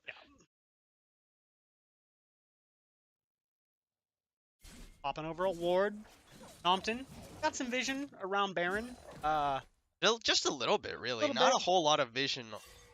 Oh no. Double dip coming forward. Oh Gonna no. find Loopy. Just Throws down some damage. Oh. The Dark Binding comes through. They will land it, but no one's gonna jump onto him. No, Charles no, Dale, no, whoa, no, no, whoa, no. whoa, Oh whoa, whoa! my God. They didn't see. Oh, John McCloud. AJ He's there. gonna dodge away from the Tectonic Disruption. Life Form Disintegration Ray I've is seen used. this He's fight gonna again. pop down. He's gonna I've get the seen scrap this shield, fight but it's not again. enough. He gets caught by all of plus Ultra Gang. And now, Man. is this the Baron call? Yeah, Nompton getting cocky, Dark kind of throwing Binding away is that gonna good land. lead. Tower goes down. Yeah, Irexi's a little bit far forward because all the plus Ultra Gang now behind him. Plus Ultra with a 2,000 gold lead, and they are not going to go for Baron. Huh. The Webs is going to try and catch out Irexi. They know where he is. Aw, you Dodges did- away from the aw. Sonic Wave. Swerve, they're going to try and shove that wave into the tower on the top side. And now 4 towers to 3 plus Ultra Gang have a almost 3k gold lead. Now Shikakmi is going to try and solo out Swerve Lord. He missed a lot of He's his gonna. abilities, but does he have the damage? Yes, he He does. didn't even have to use his ult. Yeah. Irexi, statistically best mid lane game right now Yep. in the gold cap game. Statistically. Oh, here we go. John McCloud is teleporting in, but he has no equalizer. And now he's surrounded by the plus Ultra Gang. The Webs is going to run away. The rest of his team not really willing to back him up here. Slowed up by the Electro Harpoon. Just going to kick him out and flash back the other side because Shikakme was coming down from the top side. Dark Binding going to get dodged by the Blast Cone. Nicely done. That might be a Baron. That this could be the Baron. It is started up by Nompton. If it's not a Baron, they're going to turn on it. Oh my word, this is gonna be very Zaya's way close. too Swerve far Lord, away. Swerve Lord's still dead, and my name's KJ's not here yet. Yeah. The Baron, it's going down so fast, it's already dead. Oh, they gets in the pit. Oh, No, but Irexi man. secures it. They use the infinite duress, and then no, they just killed off the Webs. Charles Henson gets the kill, Zaya's but here, they've already baby. lost their support. There's a Featherstorm coming through. My name's KJ's getting godlike. The Tyrant Kicker flashes out the safety stopwatch. KJ. Irexi's gonna use the Emperor's Divine. He will get shut down, but Tyrant Kicker gets the kill back. He's burning away. John McCloud gets the kill, and no, he Holy dies too crap. as well. It's a 4 for 5. Holy crap. Oh, That Baron what? buff is gone. Baron buff on Nompton and gone that fast. Swerve. And The Baron. gold lead is tied up again. Wow. Nompton- Baron picked up by Nompton and immediately lost by Nompton. Swerve Lord, the only member who survived that fight because he's the only member who was not in the fight. Yeah. Kind of came up from behind. Oh man, yeah. There's no tanks. Pug has no tanks. At the end of the day, nicely done by Plus Ultra Gang to ace down Nompton Gaming immediately after Yeah, the that Baron. that was mean. My name's KJ got into a good position, started ripping through the entirety of the team. Charles Zanson died basically at the beginning of the fight. Yeah. AJ putting down that good damage though when he finally showed up and everybody had blown their cool. Yeah, and now John McCloud he's delayed his itemization for a Zanya's, which, yes, that's really good, you know? The Zanya's is important. But that means you don't have the Leandry's passive for that ramping damage. You don't have the Eyes of Pain burn, and you don't have any flat magic penetration from an item like an Oblivion Orb. Got 3 Zonias on the So map right now. you're missing a little bit of damage, but overall I think it's worth it. But that's why the Rumble isn't doing as much damage as you'd expect from a Rumble at 8 and 5. Have that high burn, high magic. That's it, man. We got all 5 members pushing it Yeah. down mid. Nompton Gaming, they realize what their win condition is now. They gotta kill My Name's KJ. What He's is- doing all of the damage on the side of them. and Infinite he's Duress going has found him, and hard. the Equalizer comes down. Featherstorm, he's still on it. He's burning down. The Webs goes down. Charles Henson makes the kill. 2 Life Form Zonias. Disintegration Ray, and Tyrant Kicker gets in. It's a double kill for the support, but here's the Flame Spinner. John McCloud coming forward. He's gonna have to flash away. Charles Hanson's still alive. My Name's KJ did finally die at the beginning of the fight, and they got the triple kill. Charles Hanson gets him down with an auto attack. And Pug so close, knowing how to play from behind and not having the damage, just slightly behind on damage to be able to get it. Oh my word. If the levels were even right now, this might be a different game, but Pug Charles is Hanson. slightly behind in level. No, as I say it, the Nompton Gaming, they say, all right, there's the Zaya. I'm going to kill her. She cucked me, gets the precision, infinite duress on top of the equalizer, just bleh, to kill the Zaya. With the amount of magic damage that Nompton has, I would recommend the Quicksilver Sash. Yeah. Mercurial Scimitar. Okay, yeah. So this itemization I don't like from My Name's KJ, where you pick up a second Zeal item. No, it's not good Um, on Zaya. It's an AD. Zaya is one of Xayah is one of the champions that benefits a lot, like Sivir, from the double AD crit items, the Essence Reaver and the Infinity Edge. A second Zia item gives you 100% crit, but it's greedy. It's very greedy. You don't have a Last Whisper. I mean, granted, the Last Whisper not a big deal in this game, but you don't have a Last Whisper, which will eventually come into play. She's a utility AD. Shikakmi is building towards some armor. She's not Cogmoth. She doesn't want to just put attacks out. She wants to reposition. And you have no lifesteal, and more importantly, like you said, you have no QSS. Against a Warwick, when you are the majority of your team's damage, this is just a very greedy build. Listen, solo queue, boys. Look at all those Teemo shrooms up in that river right now. Oh god, please don't walk through that river right now. There's one. Now he's trying to kill off Stana walking away, man. somebody. He just took away 20% of Charles Zanson's health just by hitting Swerve one Lord shroom. is gonna face check into Shikakmi and Charles Zanson. Dummy. Whoa, but Shikakmi didn't actually go got for Xayah it. They got again. onto Xayah, you're right, and the Infinite Arrest is used, and they kill him off. Swerve Lord is gonna go down as well. Tyrant King Kerr getting buster shotted away by Charles Zanson. It's just a fragmented team fight, but it's definitely won by Nothing Gaming. Quadra kill for Irexi. Shikakmi was sick and tired of Xayah taking all that damage, getting all those kills, and he said, no more, I'm gonna do this. No more Rexy! Black No Shield. more. Black Shield. He survives Man, the Teemo cheese. Casey Barnwell with the cheese. Oh my word. But such a fragmented team fight on both sides, but in the end, they kill off the appropriate members. Charles Hansen got a few big crits on the Swerve Lord, who flashed away into the other side of Nompton Gaming's flank. Notice Warwick sat in that bot river bush. He just sat there. He didn't do nothing. And then I was a little bit premature in saying that Shikakmi wasn't doing anything, but he was just waiting for the priority target. He wanted My Name's KJ, and he found him and just soloed him out. Swerve Lord backed up behind My Name is KJ, and that gave Warwick the speed and the direction to jump right on top of him and kill him. And just a really well executed flank by unlikely members of Nompton Gaming that they really did really well on. If you're gonna beat Nompton, your vision better be superb, because they're in every bush around you. Yeah, Warwick's right there. They thought for sure that that there was nobody in that brush because there was a Teemo shroom in it. Sat there and waited, jumped right through it. Alright, so Plus Ultra Game, they're trying to just tank up that tower, but there's a nice equalizer! My Name's KJ burning away, but John McLeod doesn't go too deep, but Swerve Lord out of position! Shikakmi takes him down! Now this is the chase! Flash Dark binding, they find Double Doe, and he's going down! Featherstorm used! Charles Hansen rocket jumps forward! They have the redemption, they're just gonna top themselves off. Loopy and Charles Hansen a little bit too slow to get into the... I was about to say, Pug kind of has a poke. Oh, Infinite Arrest! Kicks out! Nicely done! The webs uses... How did he get out of that? He buffered the kick. So if you press R on the Warwick, like just spam it on him, the instant he gets in range, he'll get kicked out, and it has like the tiniest bit of cast time. So as the Infinite Arrest lands, you can kick him, but it doesn't matter because Plus Ultra King, they're getting sieged on in their base. My Name's KJ is alive. He's gonna be the target. Dark Binding has found him, and they kill off the jungler. There's the Zanya's being used. Shikakmi fears up My Name's KJ. He's running for his life, and he will go down. Their Tyrant King Curse uses the Zanya's, but it's not gonna matter. He gets out of there. He actually flashes. Shikakmi gonna go down to the life on disintegration ring. Double Doe is on his way in. He's just doing a lot of damage. The nullifying R being used, but the crit's coming down, and Kerr goes down. Loopy dies to the Teemo shroom on the way out, but Double Doe, he can't close out the kill. Yes, he can. Double kill for the support of the Plus Ultra Gang. What a back and forth. Irexi has to leave now. He's so low, and they cannot end the game. I don't know if we have any drafts in the OKLCS, but somebody might want to pick KJ up. This dude is on fire. Did get soloed out by Shikakmi. Almost gets him, Pug but doesn't have any proper engage. They don't have any engage. Plus Ultra, you're right. There's very little This is engage a poke power, but for they have Plus no Ultra. range. They can't poke.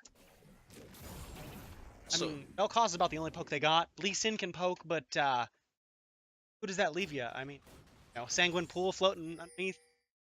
Dang.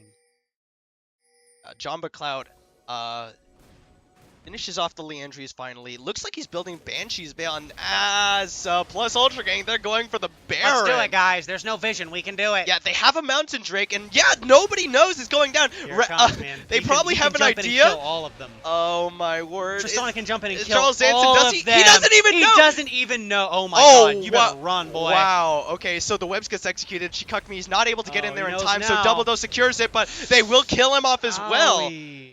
Oh man, Swerve, you better back, bro. Wow. All right. So they lose the webs and Double Doe, but they pick up the Baron on the side of plus Ultra Gang. That Baron buff is nice to have when you end your own. Man, what a back and forth game. I thought it was going to end 3 times before now. And they're putting up a good fight, man. Yeah, the Baron. I see man 4 times. Baron Wave is doing a lot. Oh wow! my That's so God! much damage from My Name's KJ! They kill Holy Oshikakmi! crap! What? Don't stand in the middle of that Baron wave. Good God. Yeah, he actually got creep blocked by the Yeah. Baron minions, and My Name's KJ is just able to rip him apart. Got the Giant Slayer now for My Name's KJ.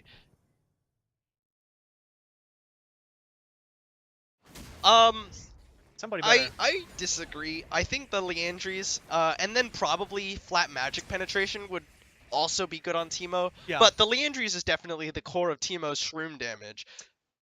Is it I don't now, or does he want magic pen? I think it's mostly the burn I think you get Okay. from the Leandries. Although I could be wrong. These new builds, But man. the Nashers, I don't think a Rylai's would be that great on the Teemo, especially Goodbye. since your shroom's already slow. Yeah. Not like you're so using it to catch people. Nashor's Tooth, not the worst thing. He attack speed. He likes to Yeah, get his. so like if you're gonna be a DPS threat as support Teemo, quote unquote, then the Nashor Tooth is probably the okay item. But I think overall you'd be better off building flat magic penetration on the Teemo. That way you can just cut through all. What building now with that wall with that wand? The blasting one could go to a lot of things. Yeah. We'll see. This is Pork's like step into this bush, boy. She cucked me. See Loop sweeping on top of him. See if anyone is unfortunate enough to face check into him. But they've got Jamba. Look at Jamba Cloud. Jamba Cloud's going to shove that wave in, but he got to be careful not to get collapsed on. Emo Plague dropped by Tyrant King Kerr. He's going to use the Flame Spitter now, but Tyrant King Kerr, I think he fancies his chances now. And now Swerve Lord's here. The Zanya's being used. They're going to lose their top laner for sure. Not going to be enough damage. Tyrant King Kerr has enough magic penetration, but the Elder Dragon is going to be started up by Nompton. They've got the webs in there. No, he cannot get the steal. Fails his flash over the wall too. Elder Dragon with 3 on top of 4 members of Nompton Gaming. Boom. Oh my god. See Loopy taking a third of his health. Oh my god. The Black Shielded. Name C Loopy or is it Kloopy? It's C Loopy. Kloopy! Alright, with 4 members with Elder, they've killed off the webs in exchange for Jama Cloud, but Jama Cloud up into— wow!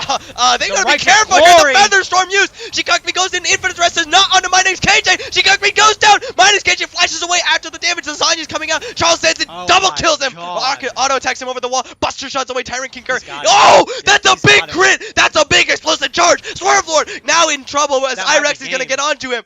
The Elder Dragon buff is in Irex, he comes in, at Burst of Mind, aces him down, and that is gonna be Nompton Gaming with 2 carries alive. Nobody in this league is going to take the first place seed from Nompton Gaming. Yeah, Nompton Gaming, they are looking for this— oh no, Charles Sanson! He's gonna lose his Guardian Angel to the Shroom. And the teleport coming in from John McLeod, the Flame Spitter coming down, and the webs just gets crit down. It's an ace for Nompton Gaming. They still got the minion wave, they still got the damage, and that'll be Nompton Gaming going 6-0. Oh, with their victory over Plus Ultra Gang. Straight out of Nompton. I don't know if you use Twitter, but it's a good hashtag. Holy cow. Good gracious. What an amazing team fight. And it was not easy. Pug did not make it easy for him. Yeah. Nompton Gaming now 6-0. Ugh. They have one more game to win to make it the perfect split. Nompton next playing lit. Legends in Training, their next matchup. Legends in Training showed a lot of tenacity in today's game against TLP. We'll see if they're the last chance that any Gold Cap team has to stop Nompton Gaming.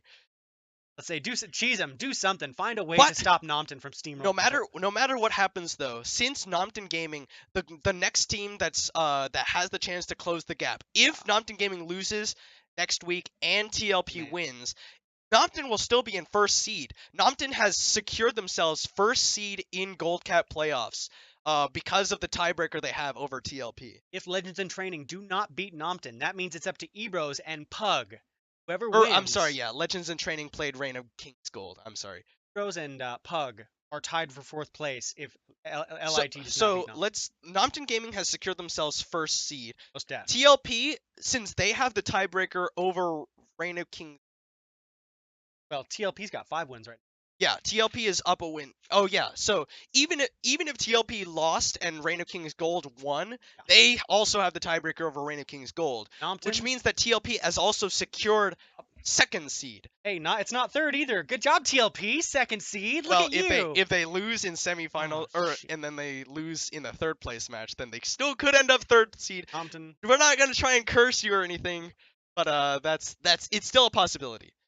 It's a toss-up for whoever's going to get 4th place, man. Ebros, Pug, Lit, it could be either one of them. If Nompton wanted to throw this next game, it could be a 3-way tie. Yeah, I can't really do all of the calculations for who's possible for fourth seed or third seed yet. Ebros, Legends, and Pug. Yeah, so Currently let's see. tied for Reign 2 of King's wins. Gold won this week, so they're actually just 1 win behind TLP as well. Oh, you have 2? OU Oh my has God. 2 It's as a well. tie between LIT, Pug, Ebros. Did Beta Fox win? Beta Fox lost this week. Okay, yeah. So it's a 4-way tie right now. Pug, Ebros, Lit, and OU. Wow. I A haven't lot. seen this There's since a season there's a lot. 3.